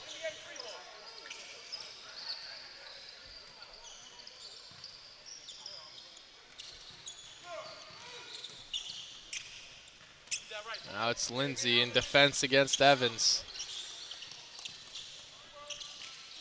Evans works to his right. Screen coming on his way. Nice pick and roll action. I say travel happened before the shot. No bucket.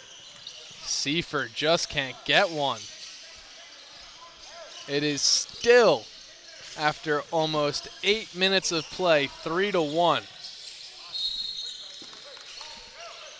It's Davis. Working to his left with some power.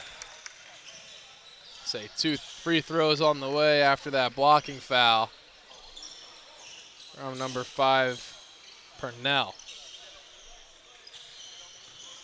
So I'll send Rome Davis to the line.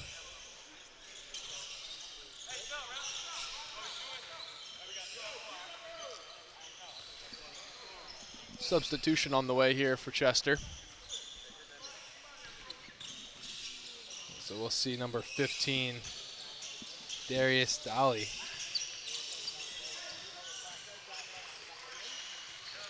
He'll be checking into the game shortly. Free throw on the way, no good. And we'll see that substitution. So Dolly will come in the place of number 25, Kamir Brown. Second free throw, no good. So 0 for 2 from Rome Davis. Not characteristic of him, but he'll get the N1 to fall after much suspense. So he misses both his free throws, gets his own board, and he'll get another free throw with 2 points given. 0 for 3 goes Rome Davis in that 3 free throw succession. Swag Matthews was fighting to get out of that. He will. And he'll cross half court with a full head of steam and lose it for a second. And yet another Seaford turnover. 5-1 the score here. Davis staring down 2. Will work it to the corner. Now inside. Nice look. Davis cuts through. Just can't get that one on the mark. Stolen by Davis in the half court. Bodies on the floor. And a timeout called, or not in time. I heard timeout ring and then a whistle right after. They got a jump ball on the floor. Nope, a timeout actually. So one official called jump ball, the other official came in and said nope, timeout was in fact in time before possession was given up. So Seaford will be charged with their first timeout. They'll keep possession coming out of it. The score is 5-1. It's been extremely low scoring here. Almost 10 minutes has elapsed of game time, and we've got just 6 points to show for it. Vincent Evans has started the day off extraordinarily slow by his standards. Lindsay was able to kind of get cooking early on, but it's been taken out of his rhythm. That scary injury from Mallory Granberry really seemed to freak out a couple of the players maybe and slow down pace of play perhaps. But Seaford is going to come out of the timeout with possession. And it'll be thrown to Evans. So Evans has 22 to shoot.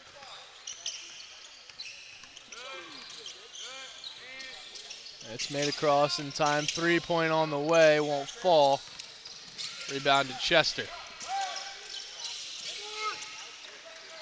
It's Demby. Working with the right hand, mid-range, way long. Fighting for his own board and slapping against the ground is Demby.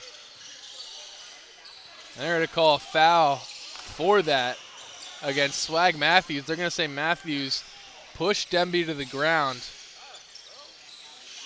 Call an offensive foul there. And Demby retreats back to the baseline to inbound it.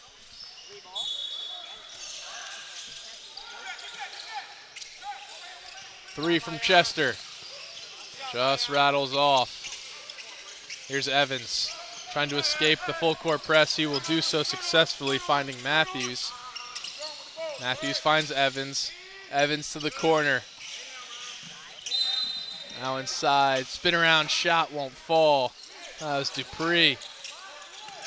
And it'll go back court before Matthews can save it. Chester possession. And Purnell will check back into this one in the place of Davis.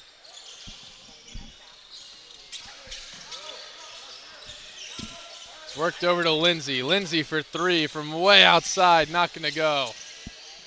He'll get another shot at it. This time he'll push in. Same placement on the rim, still no good. Dupree got that rebound and kicked it to Evans. But Evans had it stolen by Demby. Demby with an open floor in front of him. Easy layup for number 12 in white. 7-1 the score here as Dupree makes its way over to the corner. It's Bacon. And a turnover here. Massive play. Really nice defense from Dolly.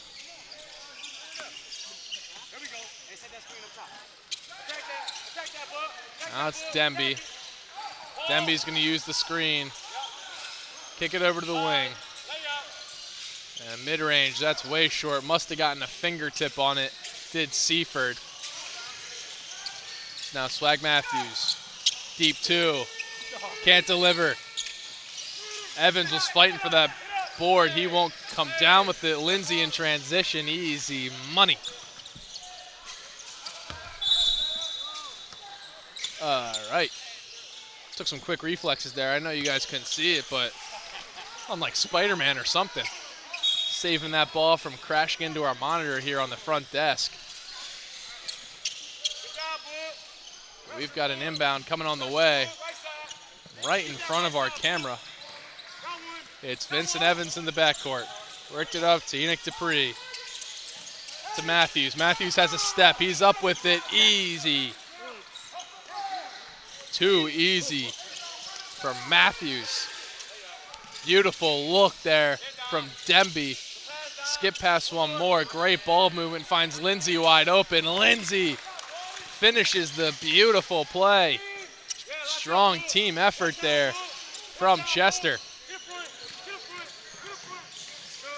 Here's Evans. Demby in the face of Evans as Evans directs traffic. Working to his left, now pushing right, spinning, shooting, finding its way through is Evans.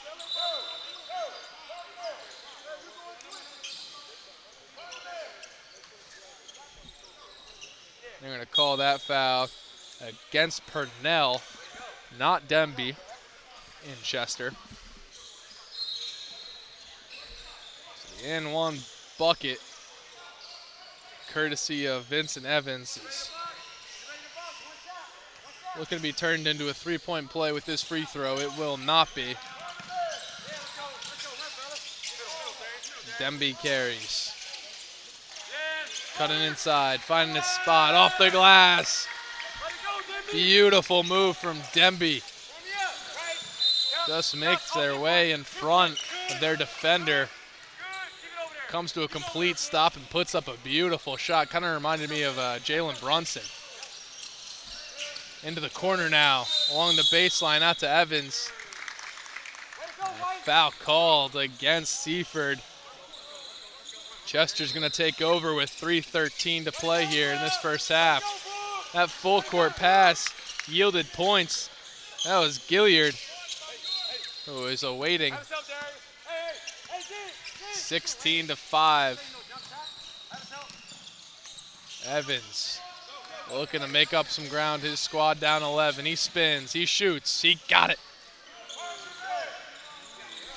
Tough bucket from Vincent Evans. Here's Purnell over to Demby. Now to the wing. Back inside. Demby for three. Demby's short. Evans with the board is pushing the pace here. One man to beat. Off the glass, won't do it. Demby thought about it for a second, but took it himself. Dumped it off inside and got an easy bucket. Chester's really laying it on thick now. 18-7. 2 minutes to play here in this first quarter. Dupree couldn't get that one to fall. We go the other way, and that's some stunning ball movement that's going to net points for LeBron. Timeout on the floor, minute 52 left in this first half. Chester called it. Score is 20-7. You're watching the Battle of the Borders here on the Sports Fan Base Network.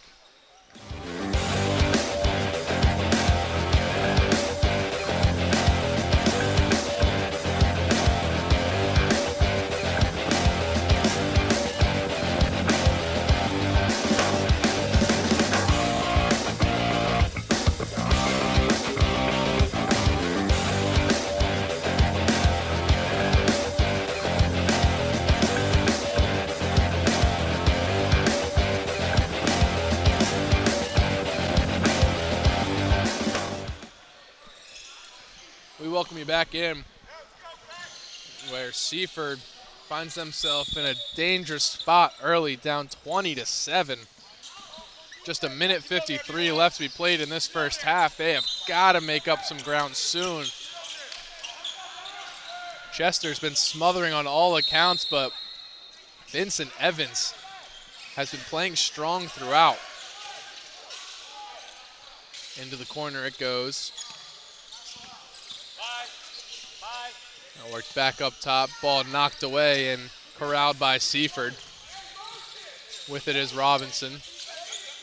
He'll drop it off to Evans. Evans to Dupree. Dupree's trying to spin inside, fading, and one.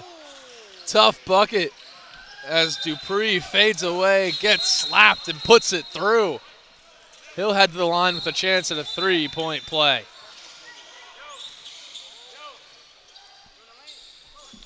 Minute left and counting as Seaford starting to battle their way back. I mean, for a team who couldn't score a point for the opening 10 minutes, they've sure found a way back, only down 9 now. Nice look inside. Smoothly finished by Dolly. Now the other side we go, it's Robinson. He dropped it off to Dupree. Three ball off the mark. Dupree, mid-range. Looking for a second and one, not this time. But he'll head to the line, 2 free throws, and that will almost certainly do it for this first half as time will continue to wind during these free throws.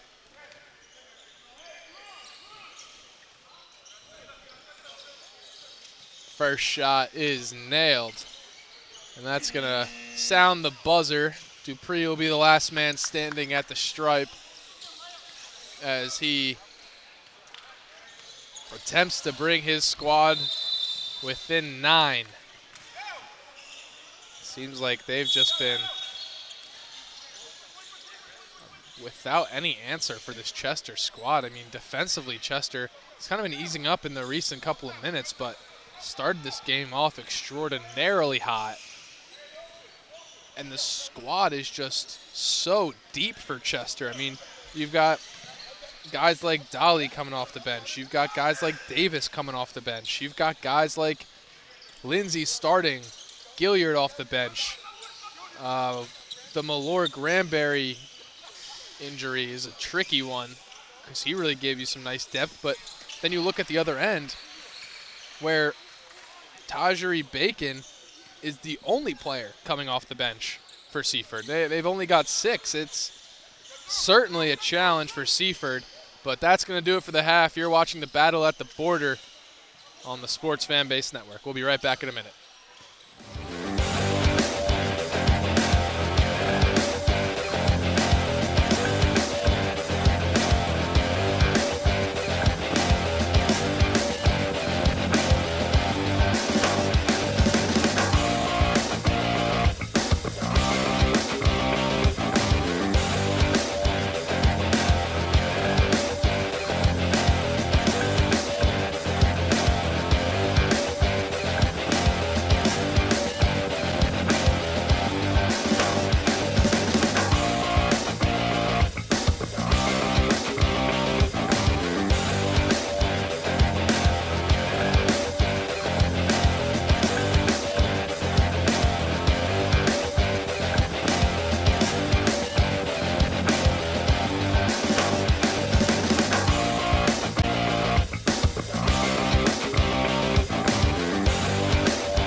We're back here for the second half of action. 18 minutes to play. 18 minutes to decide the winner of Chester versus Seaford. Seaford came out to a really slow start offensively, but have been battling their way back. They find themselves down 9 here in the opening frames of this second half. Here we go. It's quickly stolen. That's a great start for Seaford. With it is Dupree, worked over. It's Robinson. Robinson can't get the roll. Dupree able to get the board. Fighting for space is Dupree, but it's worked inside to Swag Matthews. Matthews, nice finish up and under.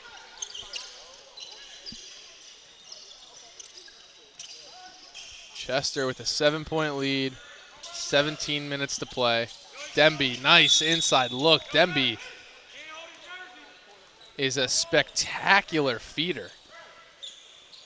I mean, that's not the first time we've seen Jason Demby just thread the needle on their feeds.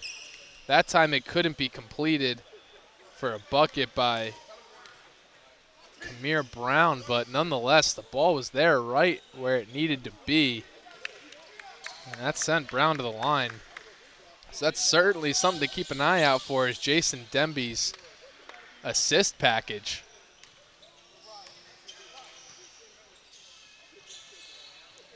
Second free throw up and no good. 0 for 2 goes Brown.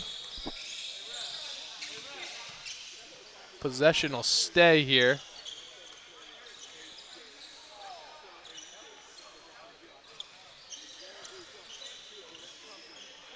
So Demby to inbound.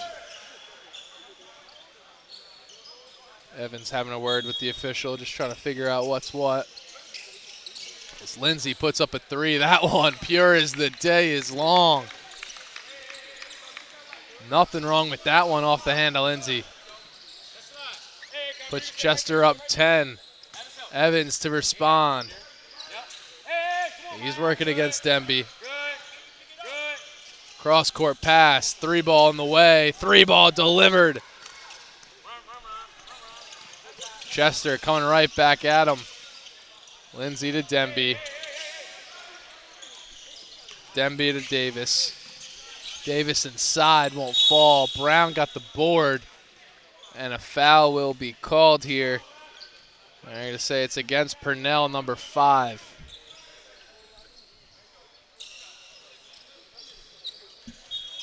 Demby once again takes up his spot to inbound. A nice catch made by Lindsay to keep that from going beyond half court. Davis thinking about a 3, not going to take it. Swag Matthews defending. Pick on the way, he won't take it. Lindsay takes the 3. That one off the front of the rim, no good.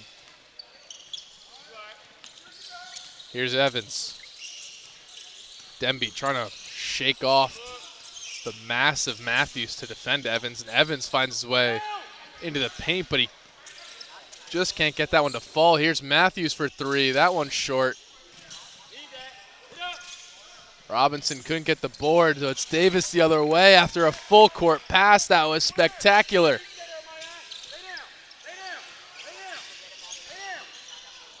Here's Dupree. Over to Matthews. Matthews can't get his layup to go. And hitting the deck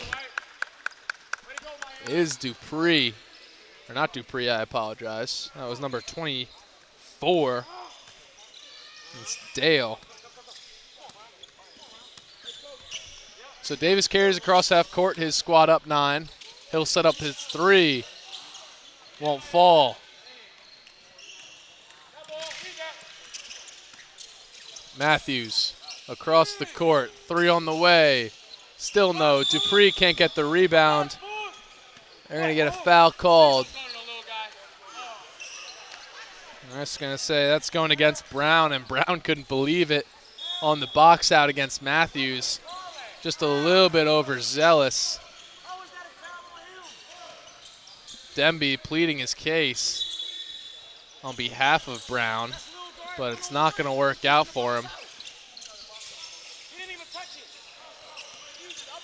Here's Matthews. Crosses over to his left and just loses control. He's frustrated with that one.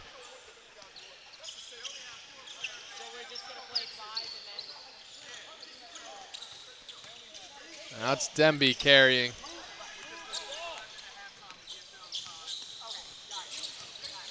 Demby steps back to the three-point arc. Now he's hesitating a spin.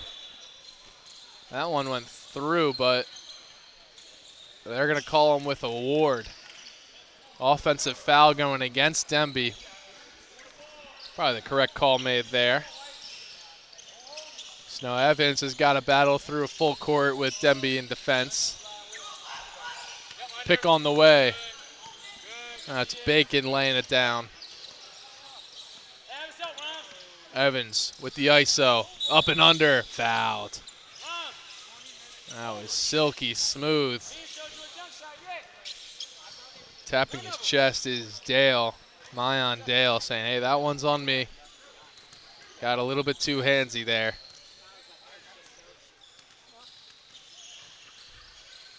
Shot up from Evans, shot good. 27-19 the score with 12 minutes to play here at the Nothing But Net Sports Academy. Both free throws drilled from Evans. As we go the other way with Lindsay, three on the way. Just hit the front of the rim, a little bit too short. Possession will stay here though. Demby assumes his role as the inbounder. Lindsay battling for it on the block. He'll able to get it. And he'll spin and hit one over Tajir Bacon.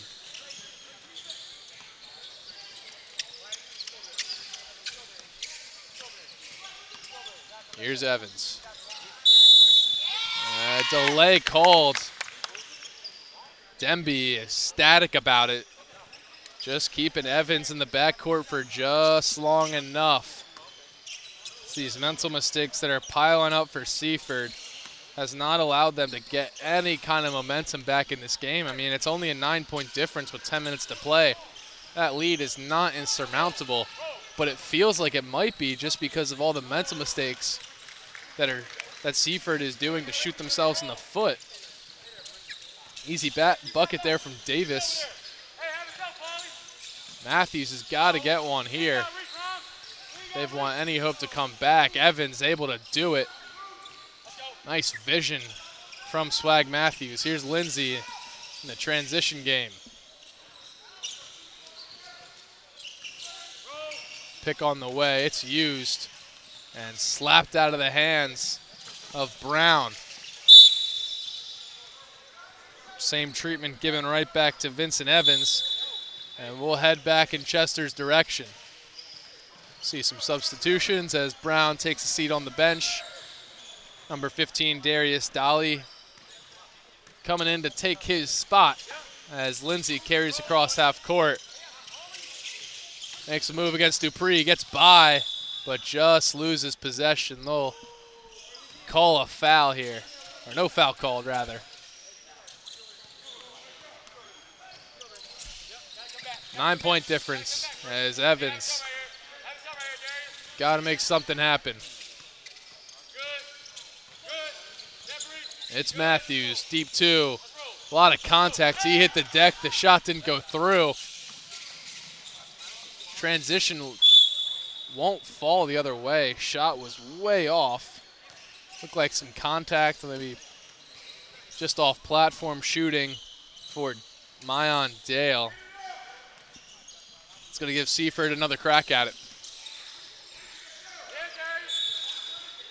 Strong defense there from Darius Dolly, but possession will stay. Number 15 in that white orange has been a strong defender today. Pink shoes. Here's Swag Matthews on the drive. He just lost it for a second, and I'm going to be honest with you. I thought that should have been Chester's possession. I'm not really sure if that got knocked away or he just lost it. So we've seen a couple of times Matthews just loses possession. So that's neither here nor there as a three is on the way and missed. The ball does not lie. Spinning the other way. Three from Lindsay. That looked good. No two ways about that one. No emphatic sayings. That one just looked good. Matthews to Evans. Evans with the pick from Dupree. He'll be double teamed. Nice effort there on the double team. And a 5-second violation will be called. Possession heads right back to Chester. And that's got to come from Darius Dolly. I mean, he came over on the trap and immediately got right back to his man as to not allow Evans to dump it off easily to anyone. That really forced that 5-second trap. That time that ball got knocked out of the hands of Purnell. So Seaford now with it once more.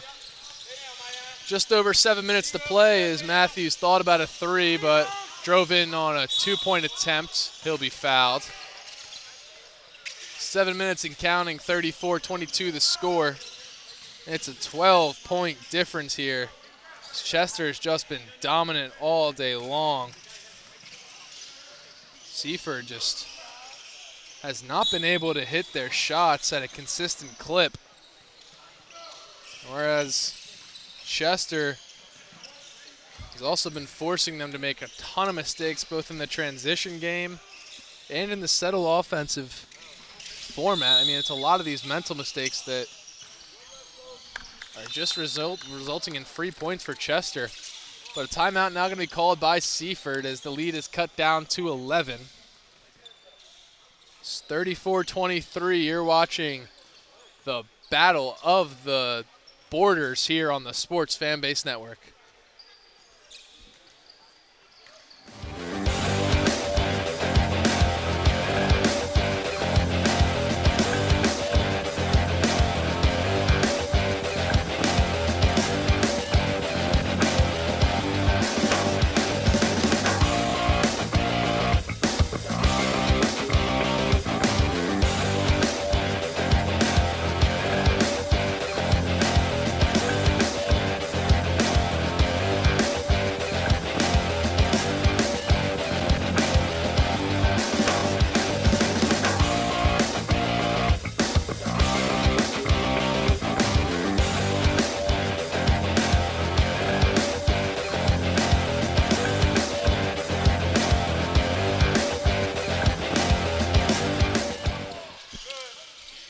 We welcome you back where Chester's possessing, but not for long. As that one just knocked off the hand of Purnell. With it the other way is Robinson. Drops it off to Dupree. Dupree trying to swipe across the court, and he'll turn it over right outside the outstretched arm of Evans, and that one is swatted. Getting a piece of it was Purnell.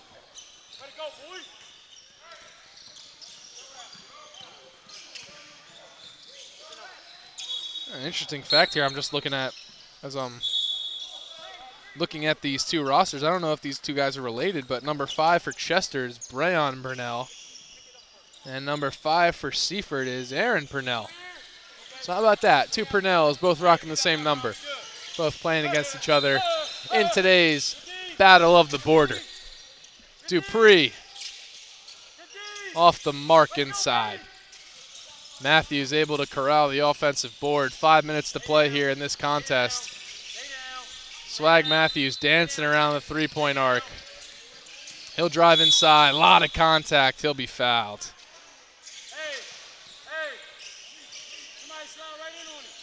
Gonna call that one. That's number 21. That's Lindsay.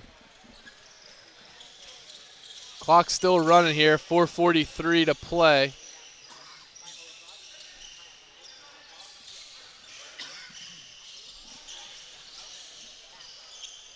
This feels like this has been a longer game with lots of free throws. Lots of fouls. It's been sloppy on either side, it seems. Mental mistakes from Seaford, shooting themselves in the foot, and just hyper-aggression from Chester. That's drawn a whole lot of foul calls.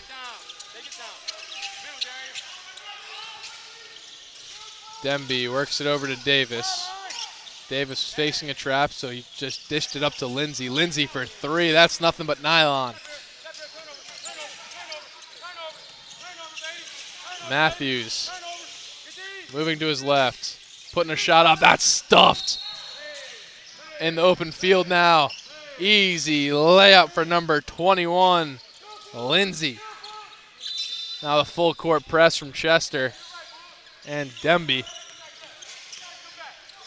Demby forcing Evans to pick his dribble up. And now they'll say delay a game again. Failure to advance, rather. Not delay a game. Turnover. Chester's going to take over once more.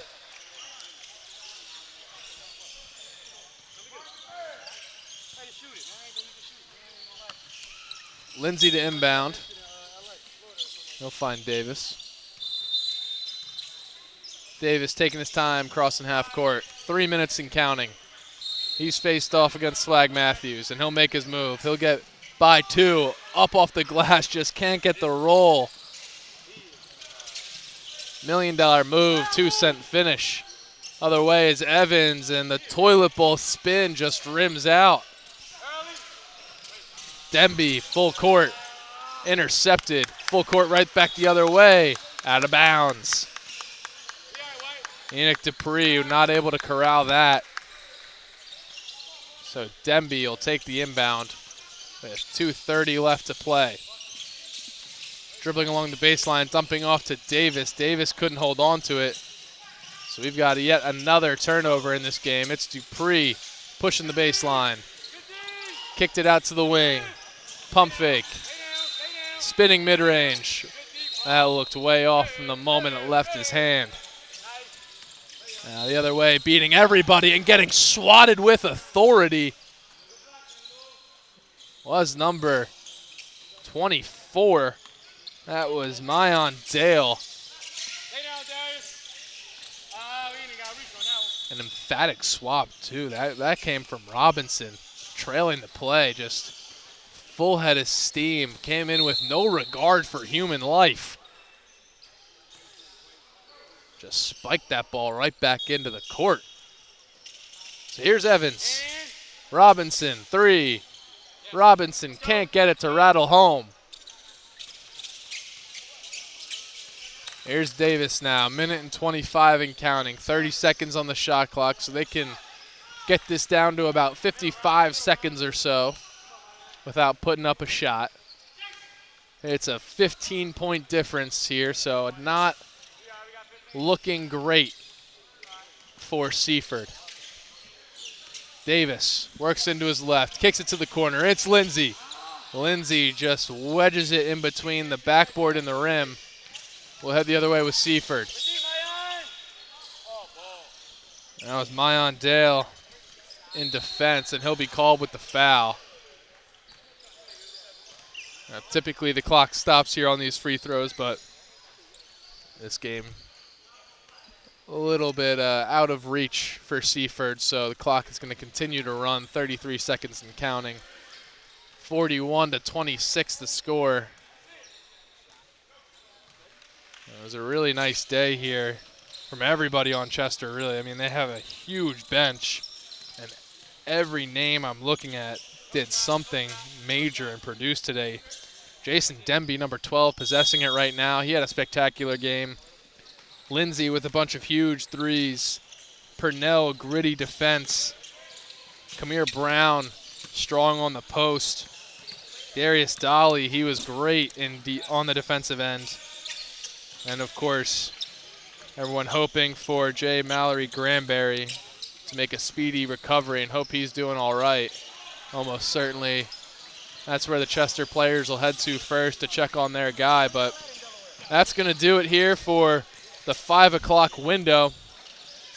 Score 41-27. Chester tops Seaford. So we're going to take a break here, and in about 11 or 12 minutes or so, we'll be right back with another Battle of the Border on the Sports Fanbase Network.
Hello and welcome everybody into the 6 o'clock window. We've got a good matchup coming at you. We've got Archbishop Ryan. And Archbishop Ryan, we saw a couple of games ago, they lost to Holy Cross. That was a tough loss. Holy Cross ended up coming back. In that one, Malik Hughes, number 25, was huge. Caden Brown was huge. Seth Gage, number 1, he's a great player. And they're going to be taking on Howard, who we have yet to see here on Court 2 today. But of course, big number 5, Dom Awala Mukala. And that's going to be a big factor. That's going to be an interesting matchup to watch. Awamukala taking on Hughes. Here's the tip. Awamukala wins it there. And quick points early on for Howard. That one for Bryson Lane. So we are underway here. 18 minutes of uninterrupted basketball coming right at you. That shot up and no good from Gore. We'll head the other way. Once again, a 3 still from Awamukala. Not going to go. Directing traffic is Brown. Brown certainly a facilitator and slasher. He'll be fouled early on, and we'll see a side out on the way.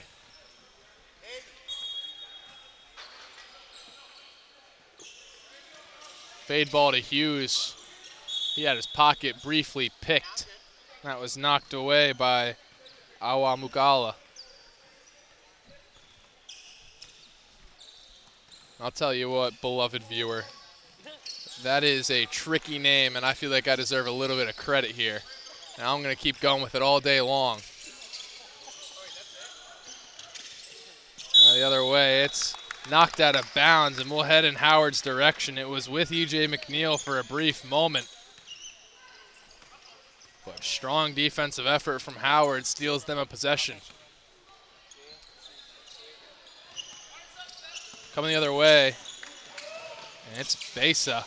Besa just a little bit too much pep in his step. He lost it, and a jump ball is going to be called.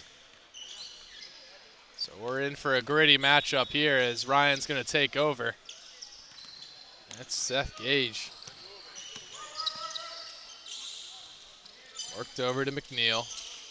Now Howard to Hughes. Hughes, deep 2, delivers. That was silky smooth. Other way, knocked away from Awamukala. Hughes has certainly got his hands full today. Besa facing off against Gage.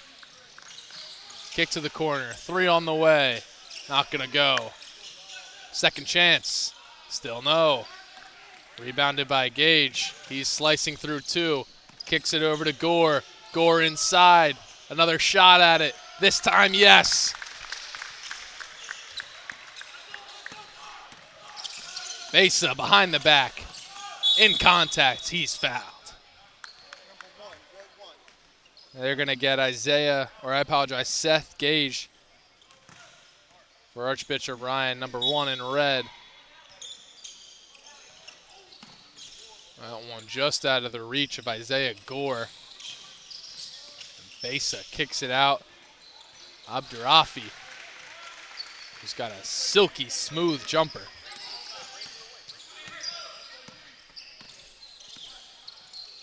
There's Gage, working on the wing. It's Besa. They'll work it out to Isaiah Gore. And out of McNeil. 3 on the way. No good. Off the hand of Caden Brown. Full court pass, just able to be corralled before heading out of bounds. Thought for a second Bryson Lane might have been able to keep that one in, but it just bounced out of his control. And with a 4-4 game, Possession will head right back to Archbishop Ryan. Seth Gage to McNeil, now into Howard. Howard gonna try to work the post game. Not much there, but he'll cut through and can't get the finish.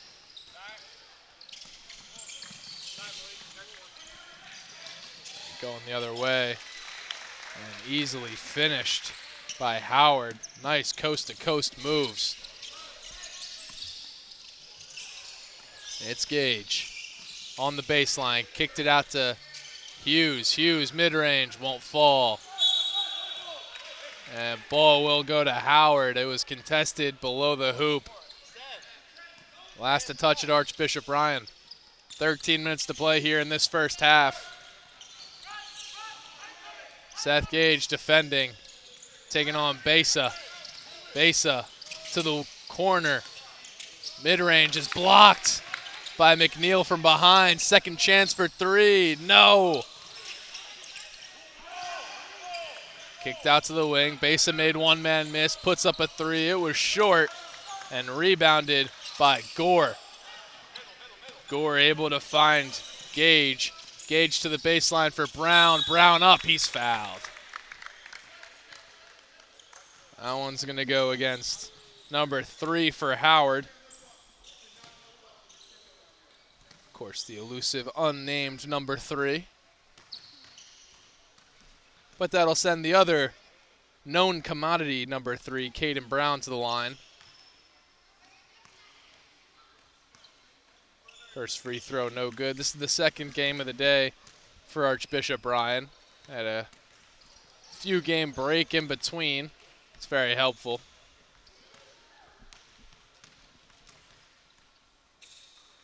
With 12 minutes and counting, Brown's taking his time, puts one up.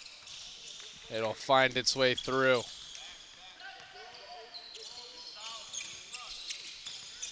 Besa against Gage. Over to Lane. Lane for three. Way off. Off to the side. Full court pass to McNeil is intercepted by Lane. Really hyper-athletic play to get back by Lane. He kicks it up to Besa. Now Besa makes McNeil miss. Up and under. Oh, are you kidding me? That was disgusting, Mr. Besa. Now here's Brown looking to respond. Now it's Gore. Gore facing off against Abdurafi. To McNeil. McNeil's pass blocked by Lane. Lane had a step and he used it well. Howard now up 10-6. It's been a slow start to this first half, but Howard offensively finding their groove. Gage, tough bucket.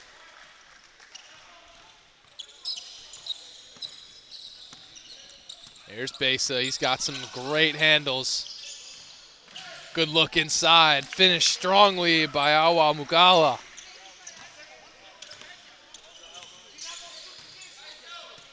Gage working against Besa. Court's opening up for him. He'll kick it down to Hughes. Hughes with a step. Hughes going up with it. And they're going to say a travel before the shot. Hughes palms to the ceilings. Not sure what happened, but a turnover there in a critical spot for Archbishop Ryan, going to give Howard possession. Now it's Nick Besa. Working against Gage. Up with the left hand, that was smooth. Nick Besa has been carrying the offensive workload here for Howard and doing it at an efficient clip. Gage looked to respond, but he couldn't get that one off the left side of the rim. Here's Lane working the other way. Underneath, won't fall. And it'll careen out of bounds, last touched off of Isaiah Gore of Archbishop Ryan.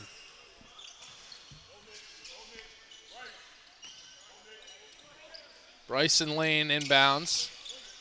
Finds its way to Abdurafi. Besa, three. Yeah, money. That kid cannot be stopped. Number 0 in white is going to be a problem for Archbishop Ryan. 17-8 the score.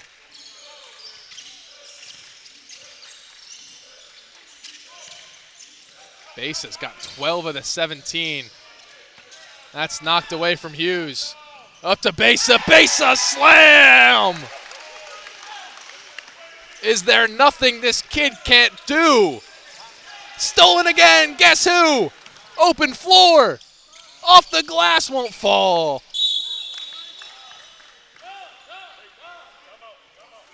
Foul called here. And a timeout now by Howard. 8:17 to play, 19-8 the score. And Nick Besa, number 0 in white, is a weapon of mass destruction here for Howard. We'll take a quick break. You're watching the Battle of the Borders here on the Sports Fanbase Network.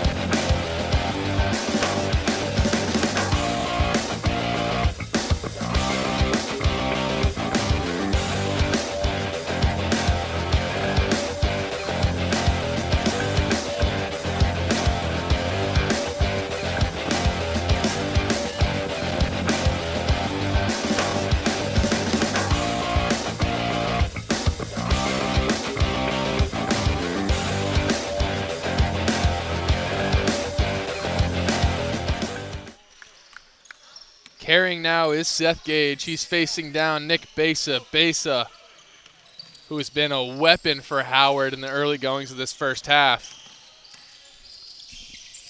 It's worked out to McNeil. Now to Gore. Gore cutting inside. Off the glass. He'll get the roll. Besa, a little stutter step, hesitation move. He'll slow things down. Working to his right, kicks it over to Lane. Lane with the pump fake, back to Besa. Besa for 3, you betcha! Besa can't miss, he's a man on a mission. Working against Seth Gage now. Gage gives it up. It's worked around the horn to McNeil, to Howard. Howard mid-range, that one's pure. These two teams starting to feel themselves offensively. Besa directing traffic. Makes a move to his right, out to the corner. And they're going to say a travel. That's going to go against number 10, Mink Handy. Off the feed from Besa. That is exactly what Archbishop Ryan needs to get back in this contest. Seems like they haven't been able to buy a stop, especially with the absolute force that is Nick Besa. Here, a chance to get ahead in the box sheet a little bit. It's Isaiah Gore. Picked up his dribble, kicked it to the wing, 3 on the way. Just a bit strong. And I say out of bounds called. Seth Gage was just stepping out of bounds as he tried to field that rebound. And once again, Archbishop Ryan is going to have to face Besa. He pushes it down, and it is not able to be fielded by Brett Mariani. And Isaiah Gore, the nice feed inside to Gage. And that was Handy, not Mariani. Here's Lane with the right hand. Won't roll in. Handy with the board. Kicked out to Besa. Besa for 3. That's just a bit strong. Gore able to field that rebound, and another defensive stop here. Here's Hughes in the paint. Spinning, shooting, no good. Full court pass to Lane. Finds its mark to Handy. Stunning ball movement from Howard.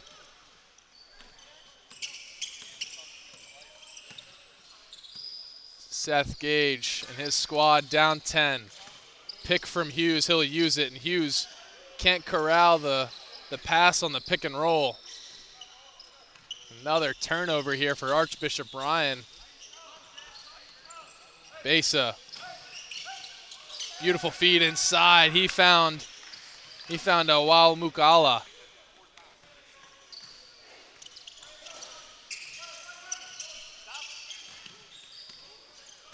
Now it's Gore.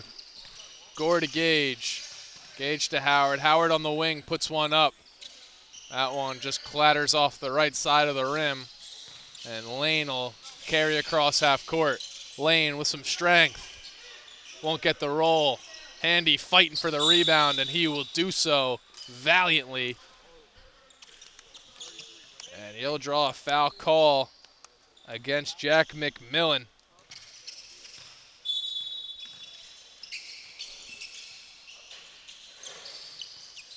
Inbounds finds Besa up in the corner. Besa makes three men miss. Off the glass, are you kidding me? I'm running out of things to say about Nick Besa as he's putting on a clinic. He was on the defensive end guarding Seth Gage. Gage missed the shot, but a foul called on the putback attempt. Score is 28-14 with 4 minutes and counting here in this first half. A lot of ground to be made up by Archbishop Ryan, and no better time to start than the present with Seth Gage at the free throw stripe. He'll miss the first. It looks like we'll see James Samuel checking in soon for the shooter, Seth Gage. Shot up, shot no good. We go the other way. Trying to find Awa Mugala. Whistles sounded out shortly before. A little bit of confusion between the two officials if we're doing a side out or a baseline inbounds. We'll do baseline, and it'll work its way over to Lane on the wing. Lane pulls. Lane can't deliver it. Awa Mugala on the board. Kicked over to Besa. Besa now working against Howard. Juck to the corner. Awa Mugala cleaning up off the glass.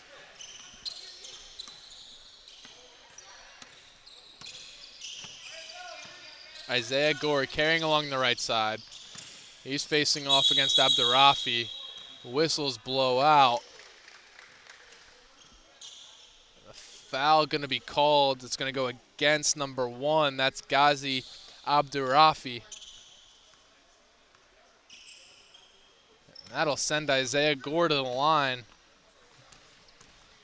Seems like every time whistles sound out and the clock stops, I take another look at the scoreboard. It is a more dire situation than previous for Archbishop Ryan. Once again, this is a beatdown courtesy of Nick Besa. 0 and white. And looks like Hughes just jumped the gun a little bit there into the lane. And possession will head in the direction of Howard. Besa to Lane on the wing. Lane just kind of lost it for a second. He'll blow by his defender. Put one up. Right-hander off the glass. Silky smooth.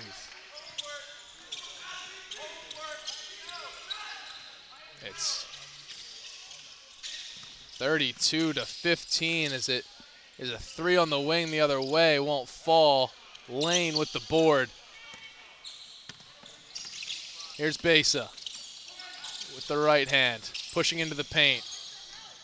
Kick to Lane. Lane gonna draw things out and slow it down a little bit.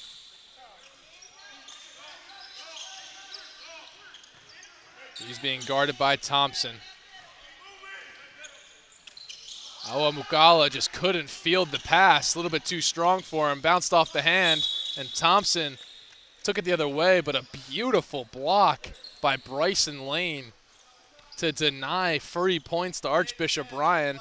We'll see an inbound here from Archbishop Ryan.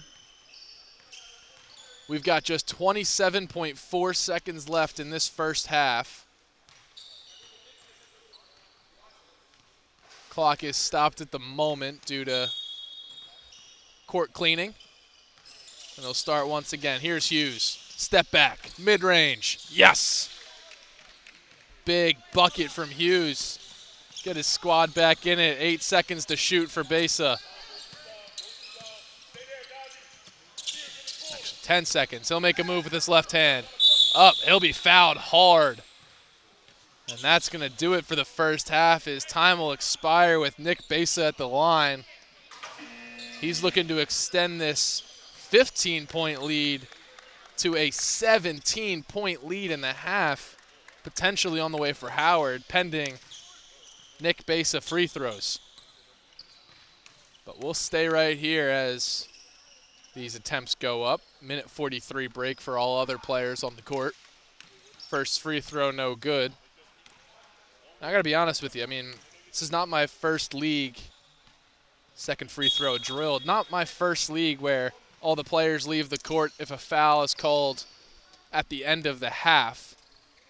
And I think players shoot at a lower clip when that happens. I mean, it's like a technical foul where everyone leaves the court and you feel all that pressure. Everyone's watching you. Everything's quiet. And, you know, it can add a little mental duress to a free throw. That's already a big mental hurdle to jump over. All right, so with 1 minute left in halftime, we'll take a quick break. It's 33-17. Howard's leading Archbishop Ryan. You're watching the Battle of the Borders here on the Sports Fanbase Network.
Well, we welcome you back for the second half of action here in our 6 o'clock time frame game. It's 33-17. Howard is leading Archbishop Ryan. Precarious position Archbishop Ryan finds themselves in, down 16 to start this half off. They've got to come out to a quick start. Working with it. Shooting a nice mid-range shot. That's going to go way short. Not before it's cleaned up by Howard on the inside.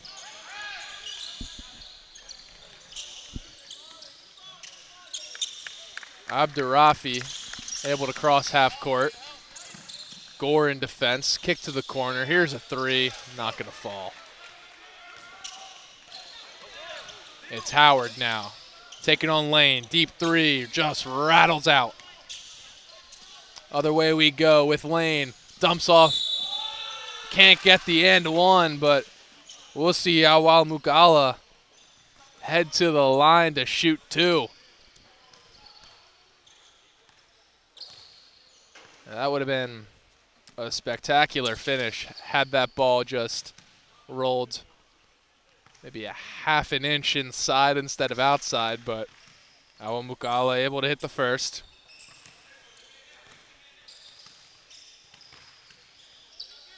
Extending this lead even further now, out to 16.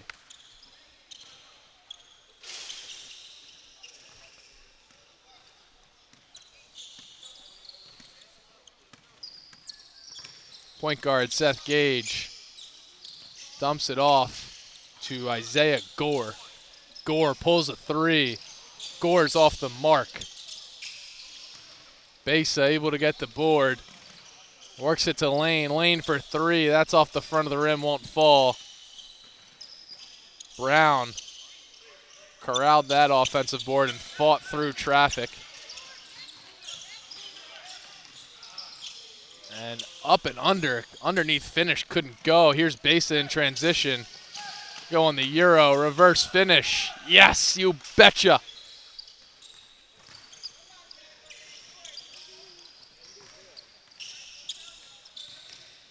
Other way we go, it's up. It's gonna bounce off the rim once more for Gage. That's tough. Awamukala, hard foul. He can't get the roll. Timeout going to be called now by Archbishop Ryan. When we come back, we'll see Dom Awamukala's free throws on the way. And we'll see if Archbishop Ryan can battle themselves out of a 37-19 deficit with just 15 minutes to play. It's the battle of the borders here on the Sports Fan Base Network.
And we welcome you back.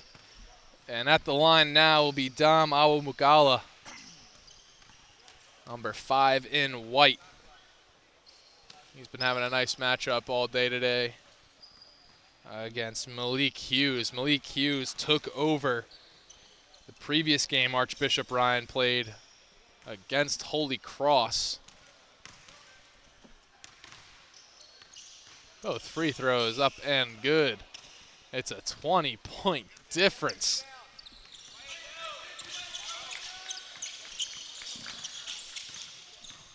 It's on the wing now with Seth Gage. Now to the corner. And Caden Brown. There's Malik Hughes trying with some strength. He'll be fouled. Everyone on the Howard squad in vehement disagreement. But the official will not be swayed. The foul going to be called against Awamukala. And that'll send Hughes to the line for 2.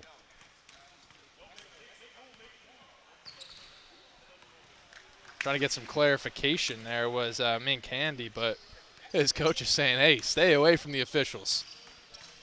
I don't need any extracurricular activity, if you will. Free throw no good from Hughes. We'll stay at 39-19. Over to the corner. Handy tried to kick it back to Awamukala. But in transition, it's stolen by Lane. Mid-range, not going to fall. And a foul now called. That's going to go against Handy. Mink Handy in the transition game. Just a little bit overzealous. I'm going to say double dribble. They're committed by Seth Gage. Rare mental mistake there. You don't see that very often, but that's the kind of stuff that's been happening today for Archbishop Ryan. They just have not been as crisp as they normally would be. Here's Besa coast to coast. He'll take a hard foul.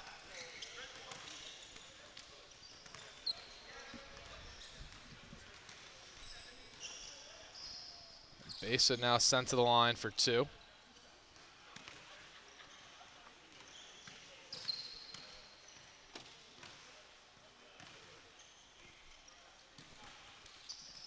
First shot nailed. That's going to send Howard to 40.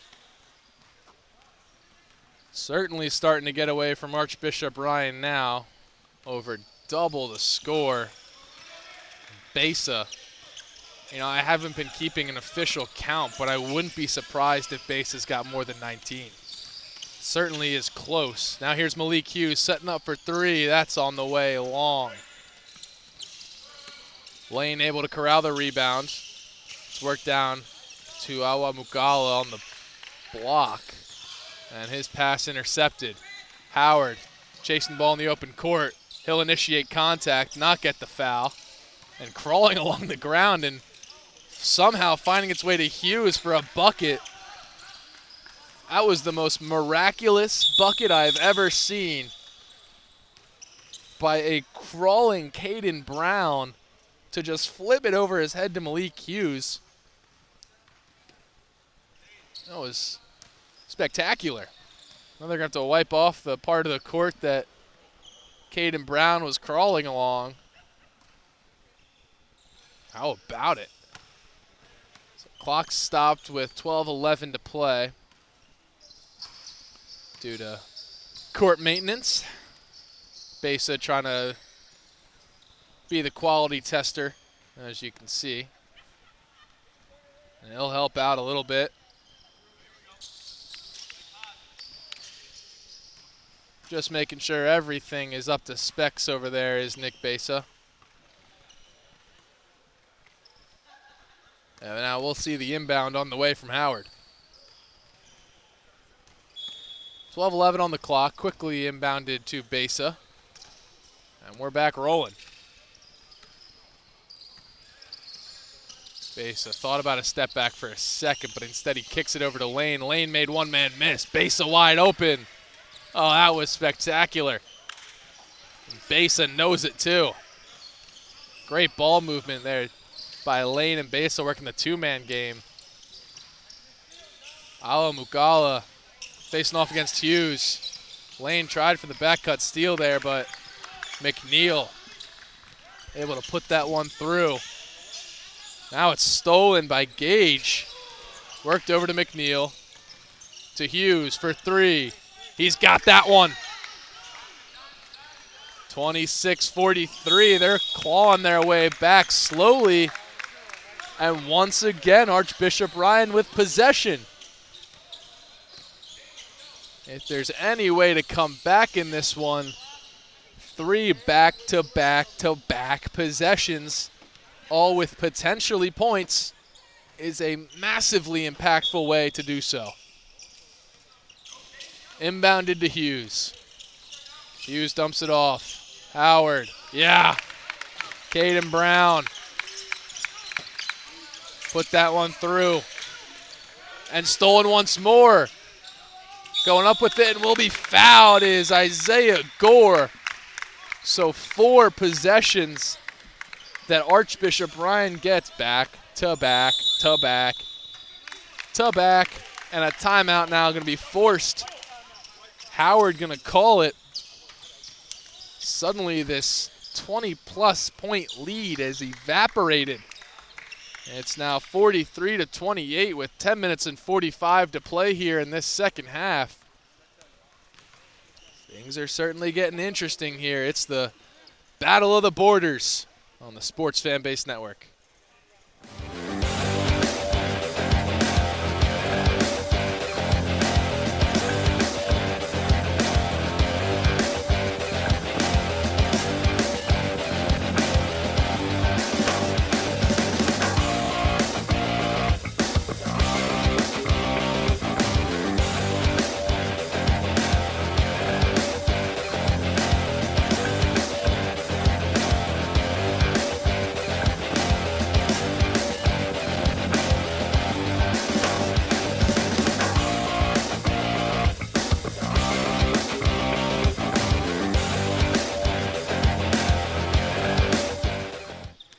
We welcome you back into Nothing But Net Sports Academy. First free throw not going to go through for Isaiah Gore.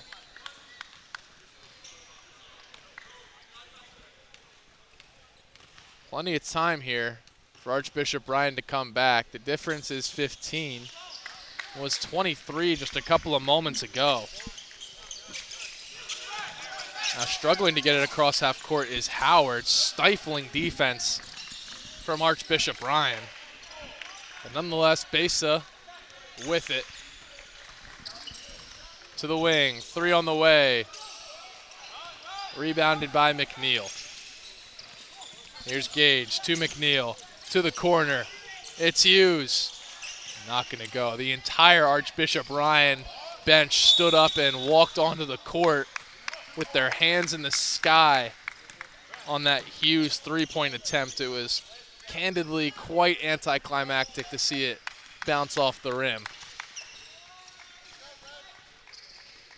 But now a 14-point difference.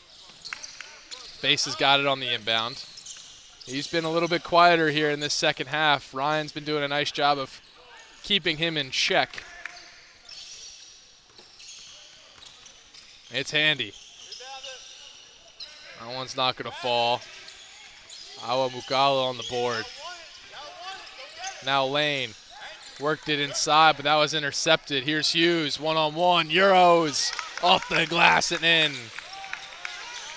Full court pass from Handy to Awa Mukala. And that was extremely wise play made. He caught that on the tiptoe, and as he was fading out of bounds, just threw it off of the chest of, I believe that was Caden Brown down there, able to retain possession. Here's Nick Besa, spinning inside. To the corner, it's Handy. Yeah, you got it. A big 3 there to stop the bleeding for Howard. As now Archbishop Ryan looking to respond. It's Isaiah Gore. He pushes inside. It's knocked out of his hands. It's Lane now. One man to beat. And it's a really spectacular defensive effort from Caden Brown once again to get in the way of Lane, make him make that one extra move and prevent an easy bucket for Howard. Inbounds pass is stolen by McNeil. Didn't even find its way over his head. It's Brown now. To Gore. It's good. Lane trying to fight through two. His pass is stolen. Kicked off to Brown. Brown just off the bottom of the rim. But an and one goes through for Seth Gage. And they're going to get a foul call. That went against number 3 in white. Timeout called. Archbishop Ryan. When we come back, we'll see the Seth Gage free throw attempt that could bring this game to within 10 points for the first time in what feels like forever. You're watching the Battle of the Borders here on the Sports Fan Base Network.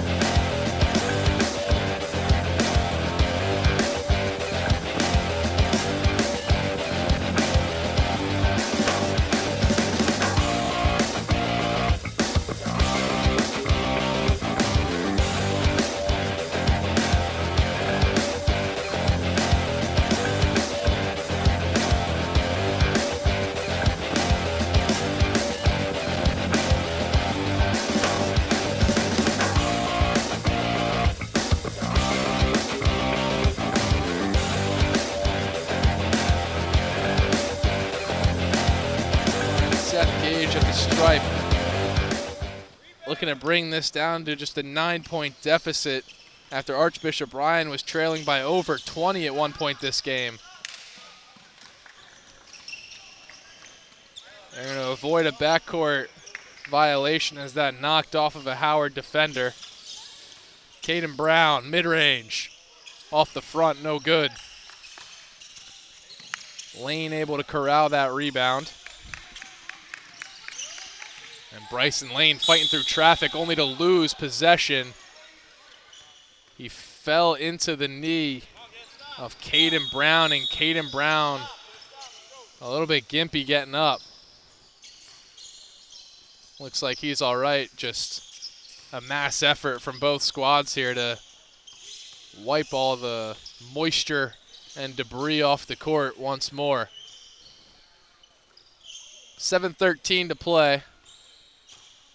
And as we bring that red and white striped towel out on the floor once more, clock will stop, so we'll stay at 7:13 as the difference has stayed at 10.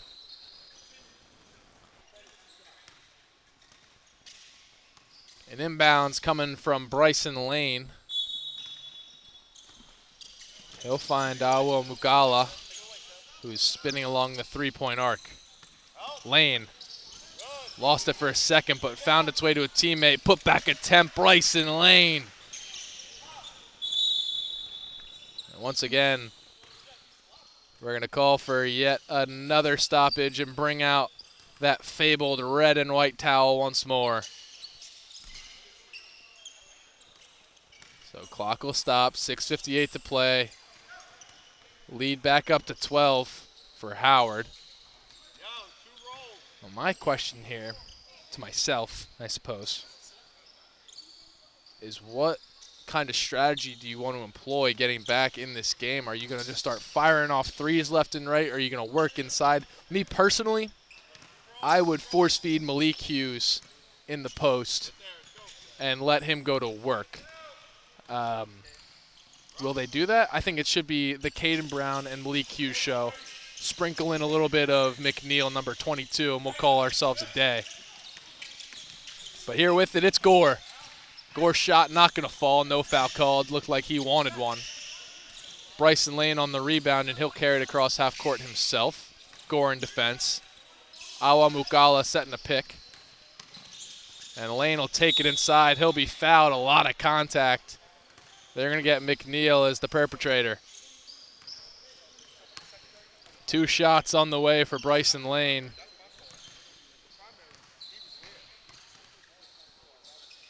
Looking to extend this 12-point lead as we've got almost under 6 minutes to play. We're at 6:06 and counting through these free throws. First one nailed.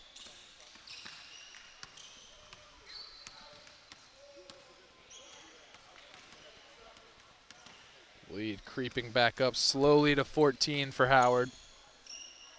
And with 6 minutes to play, a Herculean effort has to be exerted here by Ryan to get back in this one. It's Caden Brown. He works it over to Hughes. Hughes towards the baseline, back to his right hand. Skip pass, 3-ball. That'll just rim in and out. Bryson Lane cuts through traffic, has his pass stolen. Here's Gore, one man to beat with some contact. Won't get the roll. He's furious. He wanted a call there. Bryson Lane, full court pass. Awa Mugala, just a little tap out. Teammate can't drill the mid-range. 50-36 is where we stay for Caden Brown. It's Hughes now, mid-range. That one's good. Tell you what, Malik Hughes is elite from the mid-range, and they're going to get a travel called against Howard. Archbishop Ryan going to take back over here. Just under 5 minutes and counting. It's a 12-point difference.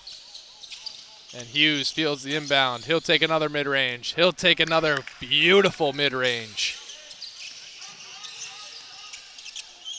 Beso is trapped there, but able to work it across the floor.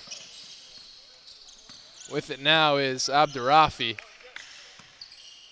Abdurafi able to avoid traffic, and he'll work it out to Besa. Besa with some excellent handles. Kicks it to Lane. Lane! That might be the dagger, ladies and gentlemen. It's a 13-point game with 4 minutes to play. Now spinning is Gage, and Gage with the left hand, able to get that one to fall. Awamukala. A nice piece. Alley-oop. Just a little bit short. You saw Awamukala go up for it as Gage will put up a three.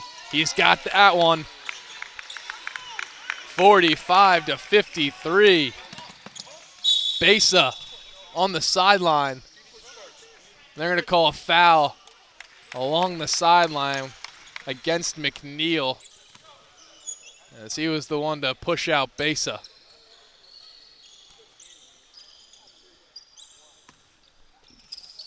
Lane to inbound. He'll find a man in the corner. Besa off a screen. Works it around. And that three ball pure from Awamukala. Like I say, that was a two. Foot was on the line. Here's Hughes. Cutting inside, little step back. Volleyball swat into a three ball nailed by E.J. McNeil. It's a 7-point game, 3 minutes to play. Hughes went for the intentional foul there.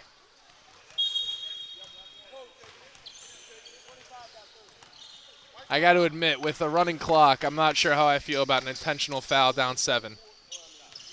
But a timeout now going to be called. 2:42 on the clock. It's 55-48, a 7-point game.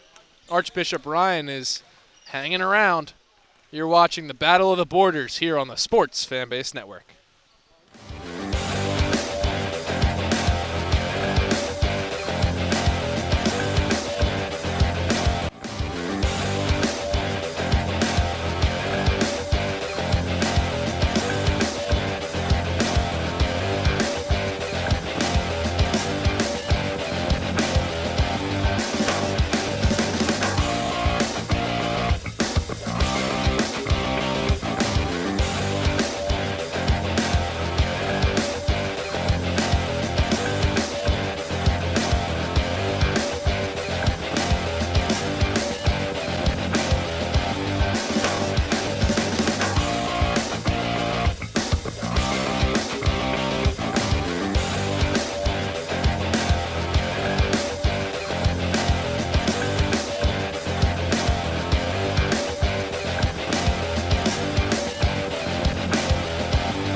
And we are back with 2:42 on the clock.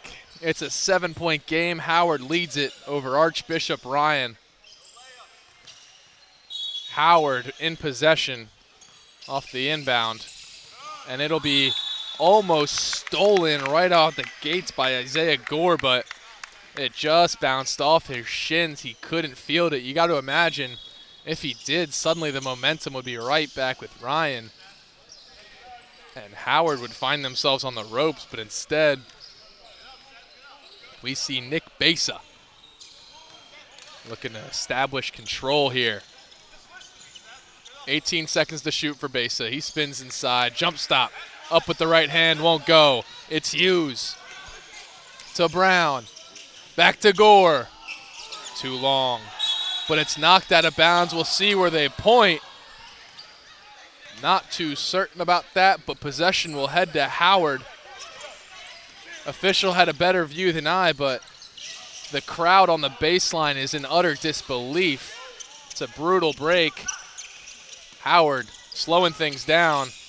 His Lane works it across to the wing. Gets it right back. He's backed up into the corner near half court, and a foul is going to be called against McNeil. Minute 42, so we are under 2 minutes in the game. Clock will stop on the whistles. It's a 7-point game. Plenty of time. And a 5-second violation. So strong defense by Howard. It's going to give him an opportunity. Minute 42.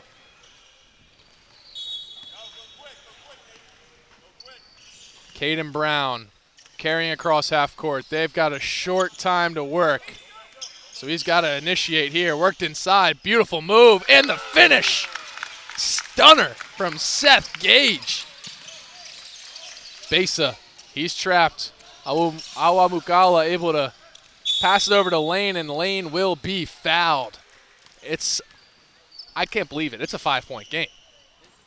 I mean, it was a 23-ish point difference, 21-point difference. Thank you to my cameraman for correcting me there.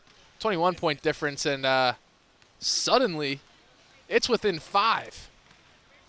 Massive free throws on the way for Bryson Lane, and he will not hit the first, so the intrigue grows.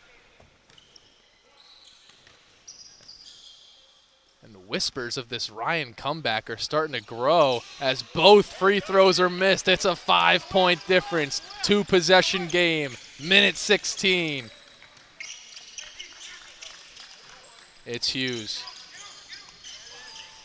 Back to Hughes. Hughes working inside, fighting through so much contact. 2 guys fighting on the ground. Jump ball will be called. Clock stops with a minute 3. And Hughes slow to get up. And once again, I'm convinced, yep, there it is. That red and white towel.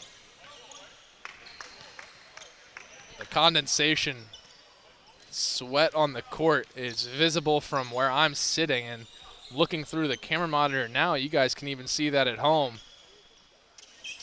You did see Hughes slip and fall there. Still awaiting. Couldn't quite see the arm signal of possession, but I got to imagine it's staying with Howard. But with a minute 3 left,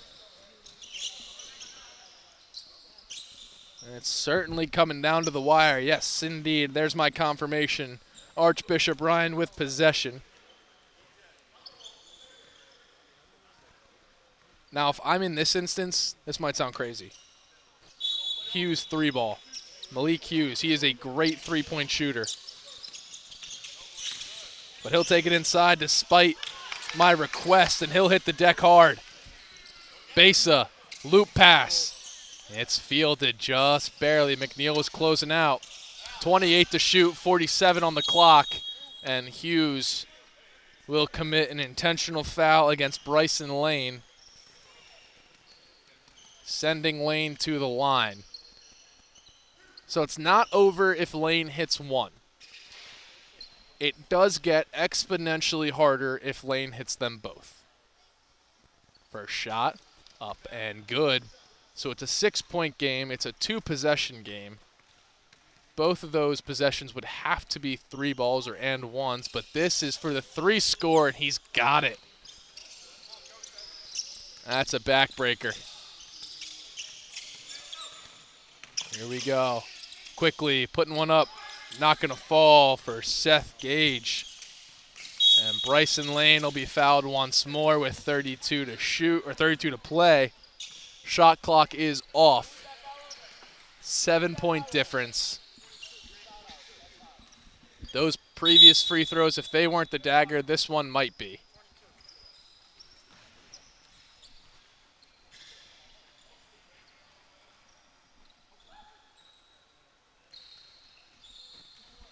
I think Lane got caught in the head a little bit there. And McNeil's going to foul out. So that was 6 for McNeil. Oh, 5? Is it 5 in this league? I guess we're doing 5 in this league. Some leagues are 5, some leagues are 6. My apologies. Well, either way, he's fouled out. He will not be re-entering this game. Both free throws were made, and you got to imagine that's, if the dagger wasn't earlier, that was the dagger now.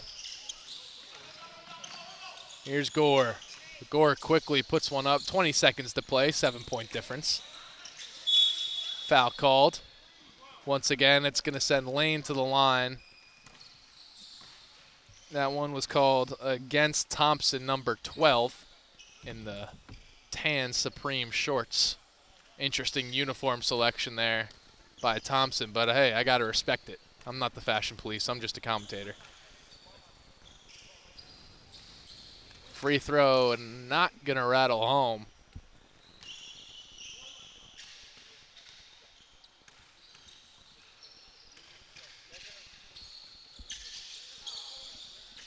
So with 16 now to play, it's 60-52. Quickly coast to coast does not prove fruitful.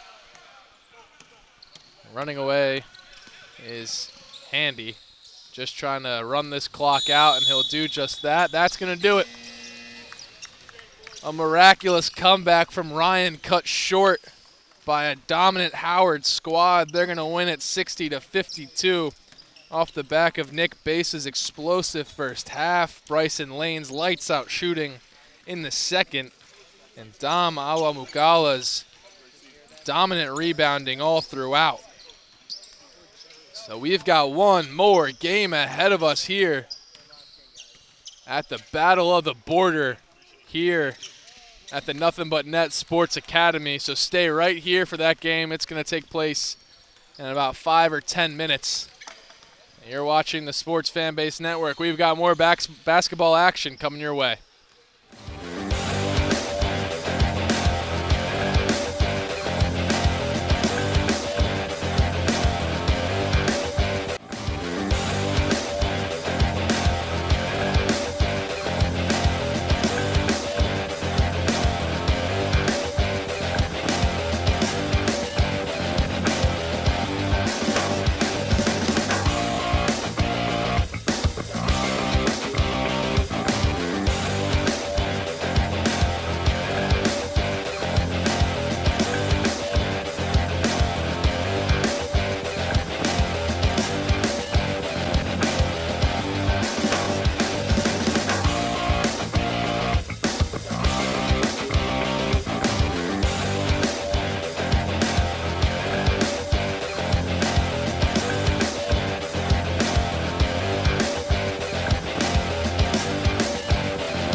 Hello and welcome in to the final game of today's slate on Court 2 of the Battle of the Borders. It's Howard taking on Cherry Hill East. Howard in white, Cherry Hill East in red. We just saw Howard on this court, and they took down Archbishop Ryan. Ryan flirted with a comeback briefly, but ultimately Howard was able to keep them at bay. It was thanks to a strong effort of Nick Besa. I mean, he was just a menace on both sides of the floor. And he's certainly going to leave Cherry Hill East with their hands full. First free throw of the day yields the first points of the day. That's coming off the hand of Ghazi Abdurrafi. Number 4 in white, Jake Lane, also a really nice three-point shooting threat. And the height of number 5 in white is going to be something to behold for Cherry Hill East. Delgado on the floor with Lane fighting, but Besa going to kick it right back out. That corner three, no good. Along the baseline, back up top to Lane. Lane through traffic. And it's worked out to Besa once again. 26 seconds to shoot. Three ball on the way. Rattled out. Awa Mukala defending. Corner three thought about but not taken. Here's Justin for three. That's not going to go.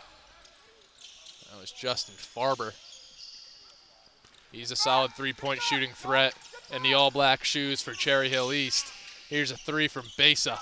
That won't connect. We're in a dry spell going back and forth, but in transition, just getting above the rim and laying it up nicely is Chris Abreu. Timeout now going to be called by Cherry Hill East.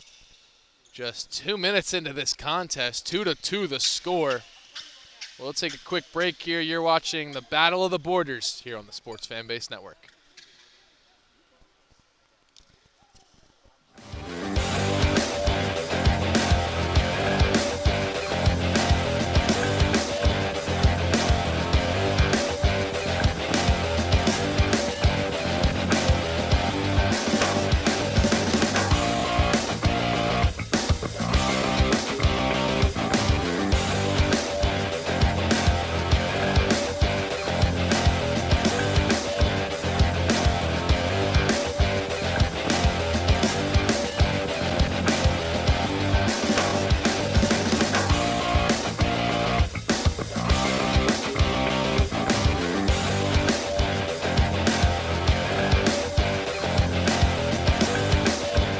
Welcome you back, where Bryson Lane is awaiting on the baseline to inbound.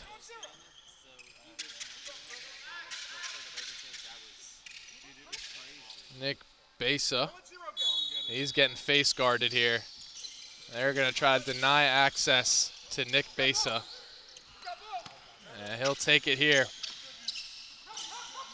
Justin Faber, defense, Lane's three, connects. Smooth piece of shooting from Bryson Lane. There's Abreu. Worked inside to Marciano. Marciano with the bounce off the rim in.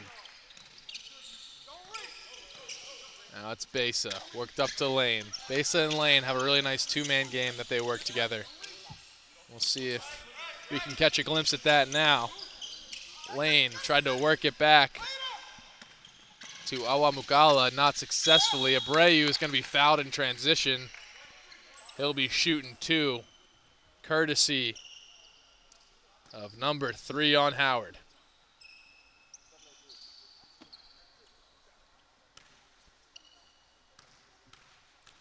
Free throw on the way up, and good is the first. So that's going to tie this game back up at 5. See substitutions coming in. It's going to be Handy in the place of Besa. Besa a little bit hobbly here. Looks like he's working out his knee a little bit. He's in some pain. That's something to keep an eye out on.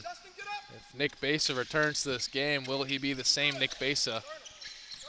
It makes sense. I mean, we saw him come out to an explosive first half, and he really slowed down the second half of the last game against Archbishop Ryan. You wonder if there was some injury concerns there that slowed him down and a reason he stopped shooting as much. Here's Lane for three. That one not going to fall.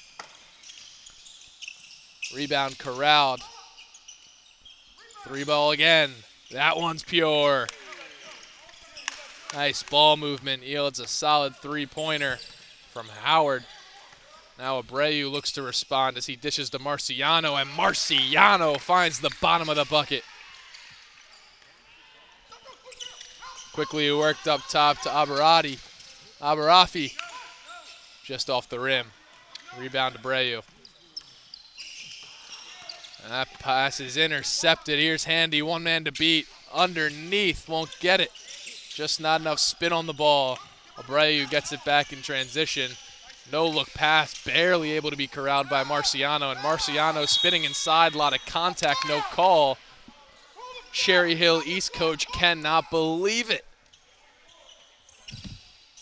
So we'll see an inbound now coming from Cherry Hill as that went out of bounds. Marciano elevated and put it up. Smooth move from Marciano. Abdurafi worked it back to Handy. Handy to Abdurafi.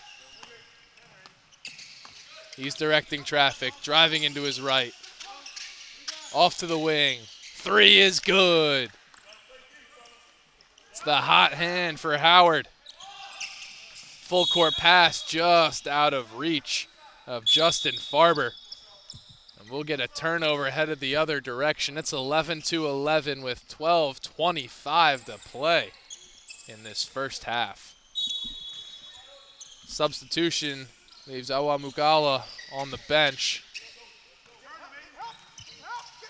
In his place comes Rainier Alexis. Handy's three ball, that's gonna fall. 3-point shots really been coming alive here for this Howard squad. Worked inside, off the glass, no. Tough break for number 4, Aiden Sarpani.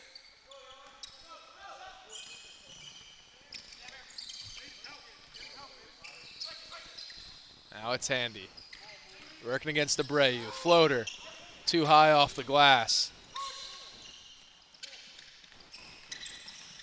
Abreu working on the wing. Puts one up. Three ball. Cashed. Nothing but nylon. Chris Abreu. 11:20 to play in this first half. It's Bryson Lane working it over to Handy. Handy facing off against Abreu. Directing traffic. Working to his left. Thought about a three for a second, but gave it right up to Bryson Lane. Lane's going to utilize a pick. And that pick and roll not able to be completed as it just rolled off the hand of Topea. Or Tonpi, sorry.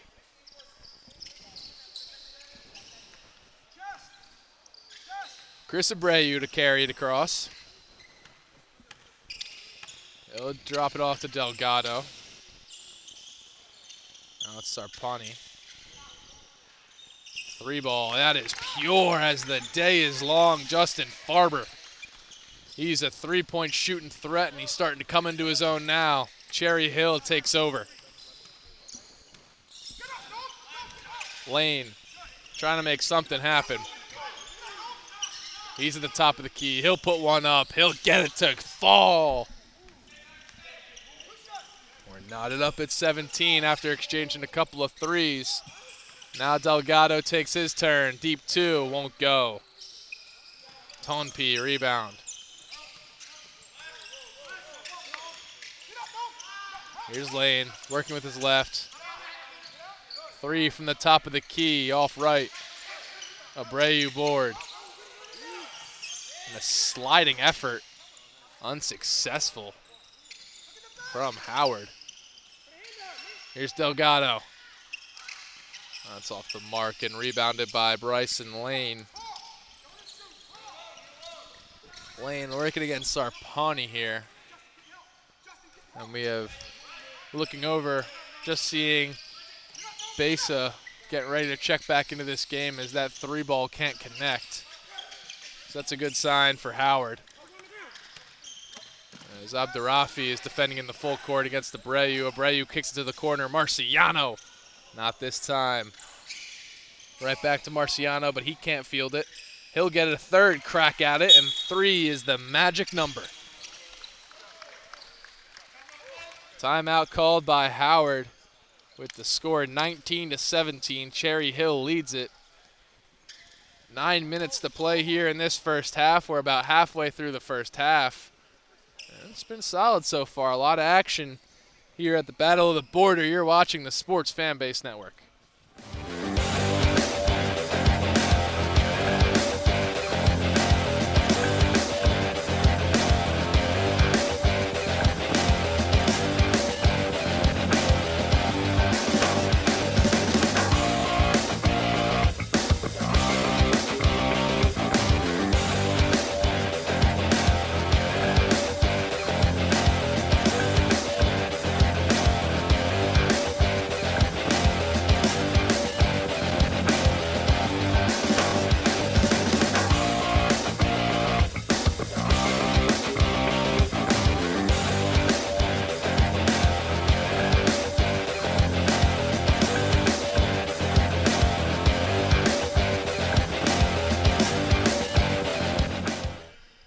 We are back. Howard to inbound. It's Bryson Lane on the baseline. Clock starts running, and we see Nick Besa check back into this game. That's good to see. Seems to be moving well. 3-ball on the way from Awamukala. That was way short, but he will redeem himself, intercepting that pass in the open floor. Besa barely keeping his heels in bounds, and Awamukala just dribbles it off his foot. We'll head in the other direction.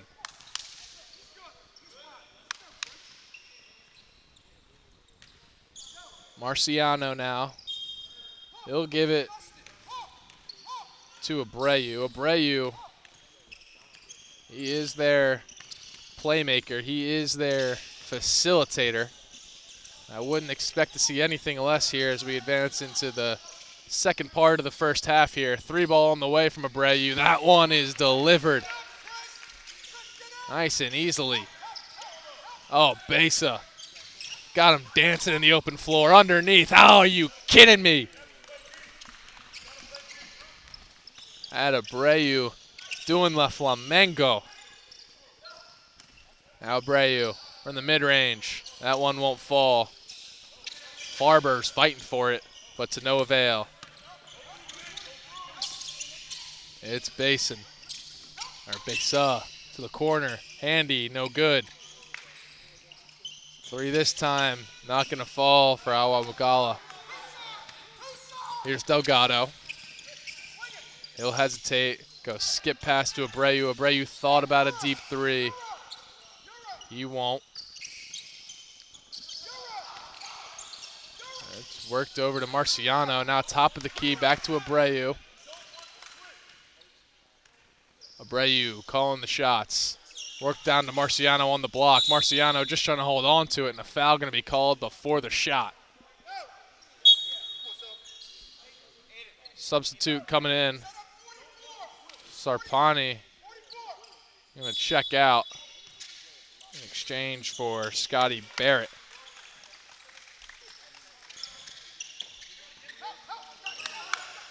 Awamukala just once again dribbles it off his own foot. Another turnover here for Howard. These mental mistakes just starting to pile up, and you could tell. I mean, they've played, this is their second game back-to-back, their third consecutive quarter, or third consecutive half, rather. That is tough for any player, and especially the big guys. I mean, you're carrying around all that height, trying to move around all that mass. Get fatigued a whole lot quicker, and I think that's what we're seeing from number 5, Awamukala. That 3-ball signed, sealed, delivered from Delgado. Nick Besa kicks it over to Lane. Lane works inside, off the jump stop. Mid-range not going to fall. Lane off the offensive rebound, second chance. Now third, he'll be fouled hard. Yeah, easy call there as Marciano, who saw an aggressive swat downwards, and the official's always going to call that. See any kind of movement. First free throw nailed. We've got 5:30 to play here in this first half. 27-20 the score. Lane looking to battle his way back. We'll do that. We'll see some substitutes now. Lane will take a seat on the bench. In his place is Camden Joyner.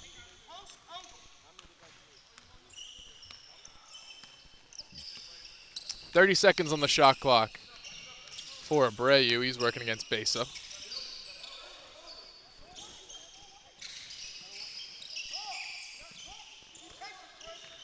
Abreu looks it over to Barrett. Barrett top of the key, down back. It's Delgado. Delgado for three. Delgado's got it. These threes have been falling non-stop for Cherry Hill East. Bases needing to respond. Down 9. He's calling for an ISO. Won't take it. It's Handy now possessing it. Besa gets it back on the wing. Jab step inside. Kicked out to Joyner. Joyner's pass deflected and stolen by Abreu. Abreu, one man to beat. Off the glass and in. Now it's an 11-point lead with 4 minutes left in this first half. Handy thinking about a three. He'll take a deep 2 instead, and that one's pure.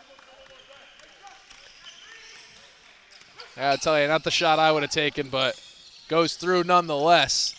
Farber, nice pump fake, worked inside, Euro. And they're gonna get a travel. Farber's in disbelief.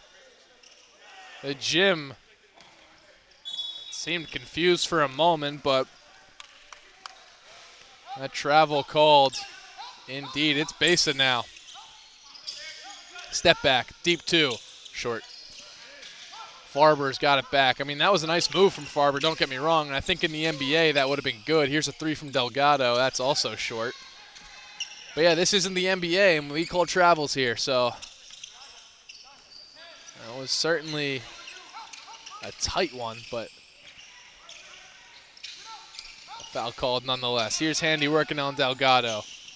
Just a smidge long. He gets his own board. That one a smidge off the left. Farber pushing inside.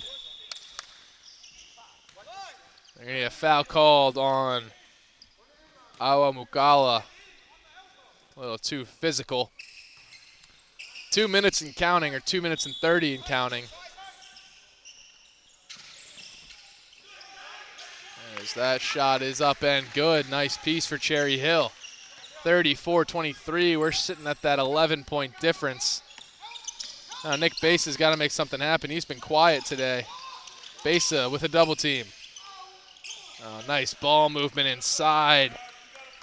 Abdurafi, the points maker there. Corner 3. Long, airballed. That pass not able to connect. Abdurafi was just outside of his reach. Now a minute and 45 and counting here in this first half. Clock will not stop in the first half unless it's a timeout.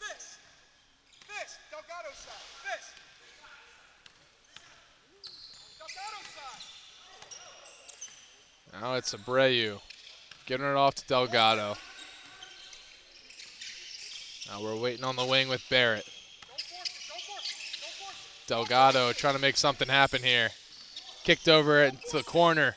Farber on the pump fake. He worked inside. That was nice and crafty from Justin Farber. Shaved off plenty of time as well. Foul called against Besa. or the victim was Besa rather. And the perpetrator, number 14, is Justin Farber. 50 seconds and counting. As that first free throw is nailed from Besa. He's finally on the board today in this second game. And he will go 1 for 2.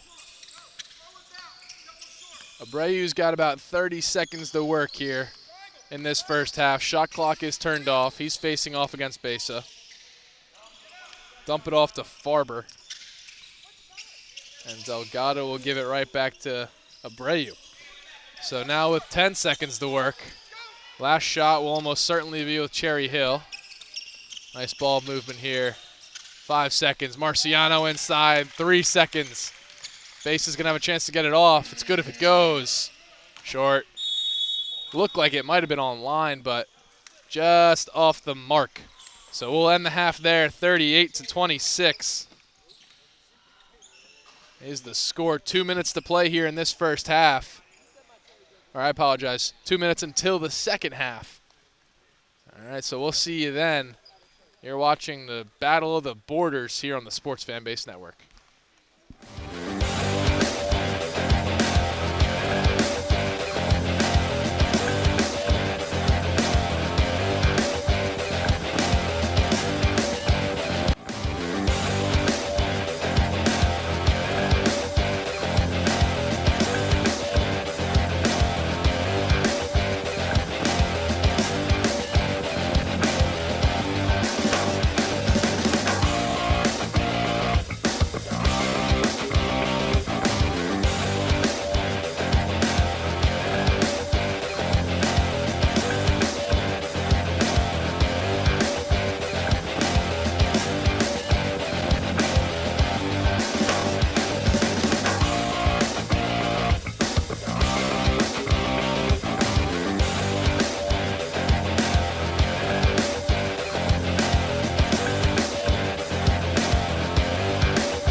Welcome you back to the second half of action here. The Battle of the Borders. It's 38-26, a commanding lead for Cherry Hill East over Howard. And they're looking to close out their day with a victory. Delgado, beautiful feed inside to Abreu. Howard got caught sleeping there.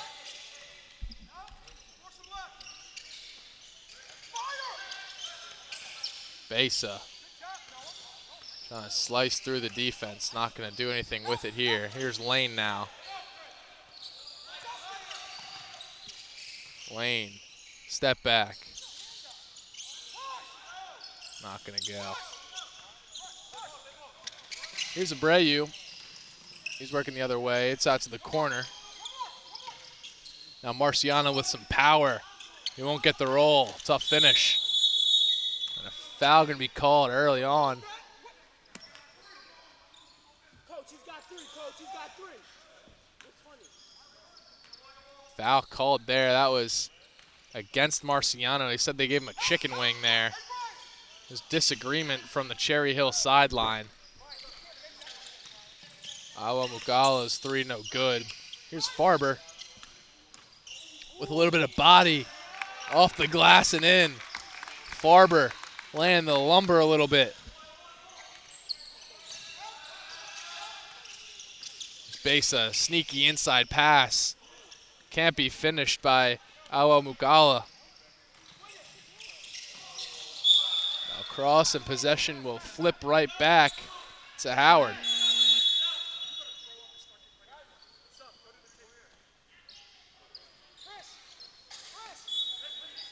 Scotty Barrett checking into this one.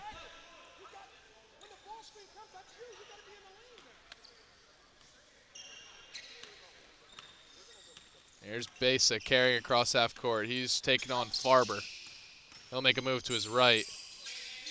Back out top of the key from way outside. Not good.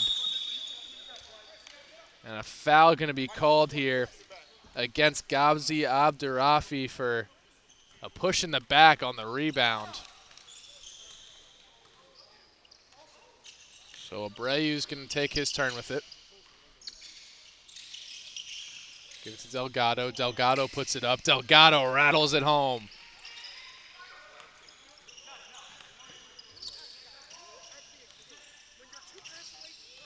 Now it's Handy. Handy to the corner. With his left hand now. Couple of steps to the corner. It's Besa. Besa making one-man miss. Here's Lane. Yes! That was something else. Abreu. He'll step back out and kick it to Delgado. Now it's Farber to Barrett. Farber thought about a three. He'll take it off the second try. Now it's Besa. Just pushing it inside. Abdurafi off the rim, no good. Now Delgado for three. Not gonna fall.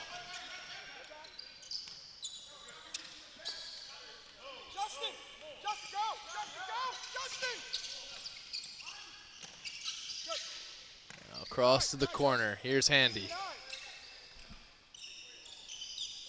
Handy, cross-court pass. Somehow finds its way to Lane. Lane spinning along the baseline, puts it up and in. Somehow finding its way through. Able to navigate through tough waters like a platypus in the ocean. Three on the way from Handy. Not gonna fall. Over to Lane, and Lane's inside. He'll be fouled? I'm going to call a foul here against Cherry Hill East. Lane will be sent to the line to shoot two. It didn't look like a ton of contact there, but just enough for the officials to call it. As that free throw up and no good. I mean, they've been consistent today with how they call their fouls and what they are looking for. So we'll take a timeout here. Cherry Hill East called it. When we come back, we'll see Bryson Lane take his second free throw. 45-31 is the score. Cherry Hill East up 14. It's the battle of the borders here on the Sports Fan Base Network.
with Bryson Lane taking his second free throw attempt. His squad down 45-31 with 13 minutes to play.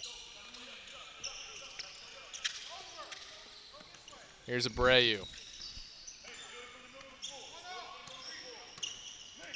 Abreu's going to carry to the wing and find Marciano at the top of the key before running a lap around the entire court, did Abreu. Delgado thought about a three for a second, but instead it finds its way over to the wing and Ryan Olsen. Abreu gives it right back to Olsen. Olsen inside to Marciano. Marciano to the wing. Corner three won't fall as the shot clock expires. They get their own board though, so this possession stays alive.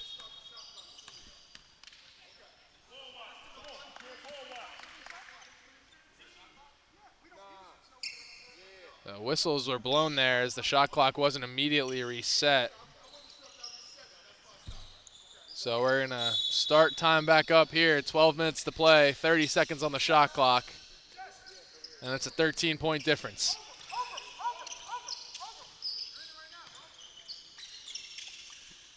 Marciano at the top of the key. They'll hand it off to Delgado, now to Farber. Olsen, deep three. Not going to connect. Got to make something happen now, does Howard. Besa not going to take that one, but Lane will. And Lane won't get that one to fall either. Farber, full court pass, just able to be handled by Delgado. Stunning, spectacular, gorgeous, phenomenal. I don't know, I'm out of adjectives, but that was amazing. Here's Handy. Works it over on the baseline. A foul going to be called now against Olsen.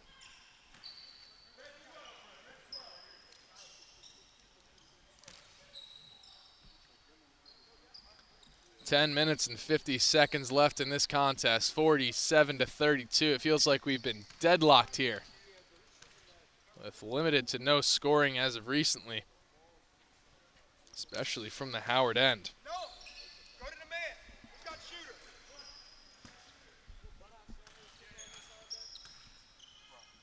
Second free throw on the way. That is up and good. 47-33 now the score.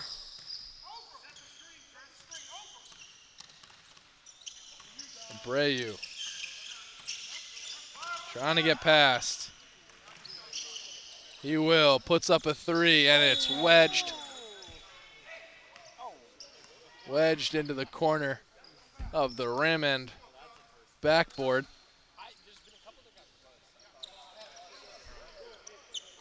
So possession will head to Howard in an instance like that. We'll see Nick Besa carrying. He is quick and shifty. He's got to make something happen here with his team down 14, but not on that possession. It's Ryan Olsen. Work it back to Delgado. They love finding Marciano here in the high post. To Olsen for three. That won't fall, and a hard foul on the floor, committed by Nick Besa.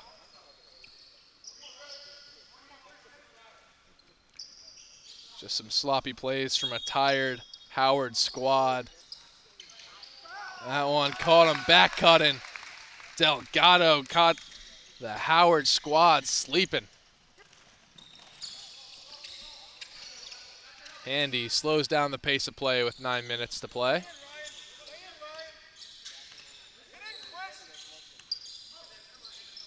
.15 to shoot here for Bryson Lane. It's worked inside and an easy finish for Awamukala. Talking about catching him sleeping.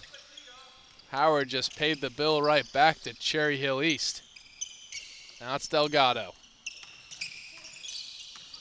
Off the wing. He'll cross that to Marciano, who's barely able to corral it in the hands of Awamukala. Olsen to Delgado. Nice ball movement here. It's Sarpani. Back to Delgado. Deep three. Not going to connect. Pushing the pace the other way. Off the front of the rim, won't fall. Now Abreu surveys the court as he slices through underneath. Just can't get the finish. Bryson Lane the other way, 1-on-2. Through traffic, he'll be fouled.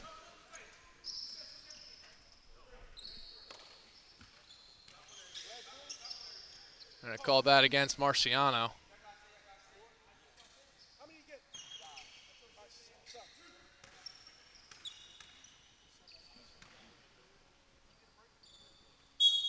First free throw nailed. Marciano, with 4 out of his 5 fouls, is going to head to the bench with 7 minutes to play in foul trouble.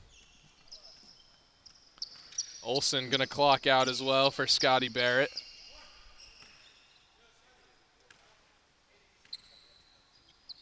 Lane connects. And a timeout now called by Howard with just 7 minutes left. Score is 49-37. This 12-point difference is not going to go away quietly.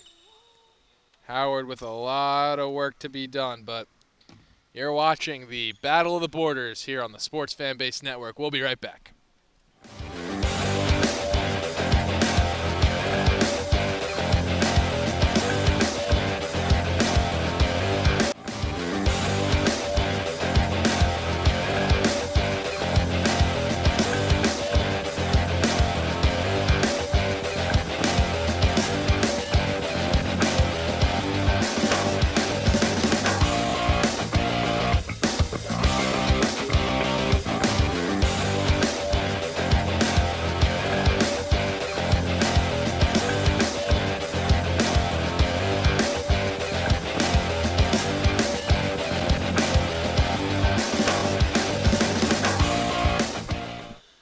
We're back on the Sports Fanbase Network. You're watching the Battle of the Border between Cherry Hill, East New Jersey, and Howard.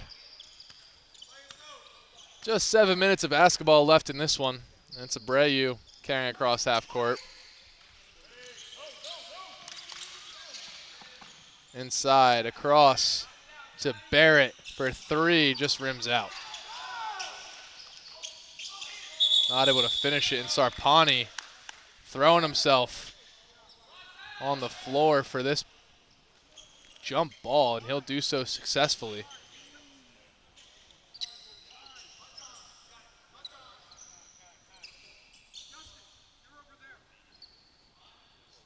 Clock's going to stop now with 6:24 to play. We worked over to Delgado. Delgado for 3. Won't fall, but Farber, his second chance won't go. He'll be available for third. It's Barrett. Still not going.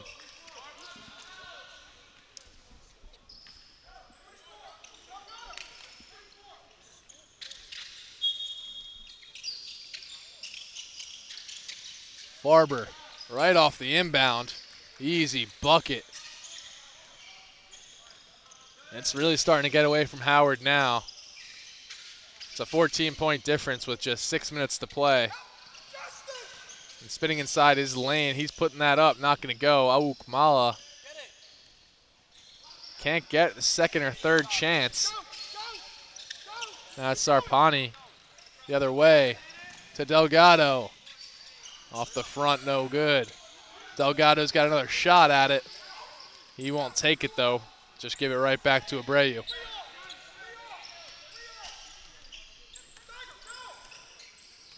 Here's Abreu, flipping it to Delgado. Delgado spinning to his left. Abreu, money.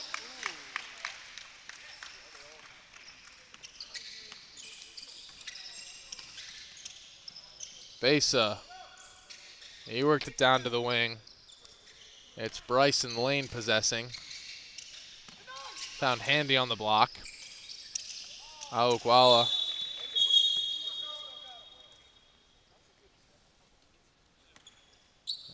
fell out of bounds, and possession's going to head to Cherry Hill.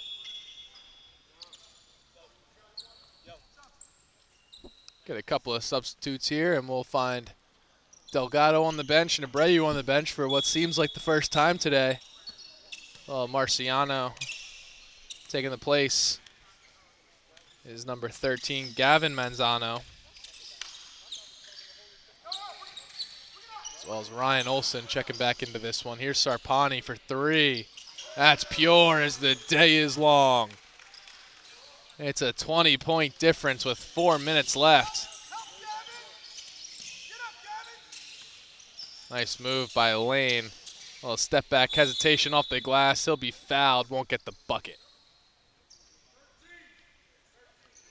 Foul's going to go against Gavin Manzano here. With time dwindling and the deficit rising, it seems Howard might have been put away early in this one. No real hopes of coming back, especially now with this 20-point differential. It just seems all but impossible. But still, never say never. There's 3 minutes left to play. Sarpani directing traffic. They'll flip it up to Farber. Farber for 3. Yes, sir, indeed.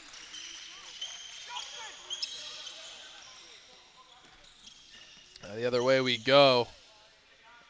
Abdurafi got that one pure. Sarpani calling for the screen. He'll flip it off. He'll dribble inside and slow things down. 22 seconds to shoot here for Sarpani. And it's inside to Farber. Really nice ball movement and nice touch from Justin Farber.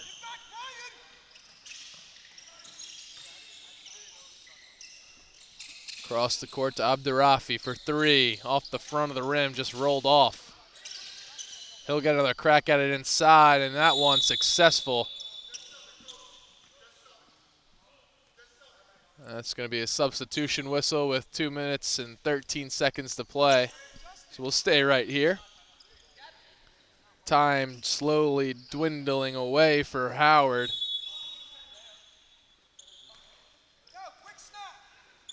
Farber, 30 seconds to shoot and 2 minutes to play. Working along the backcourt line. He'll get it right back from Olson. 3 ball on the way. Just an inch long.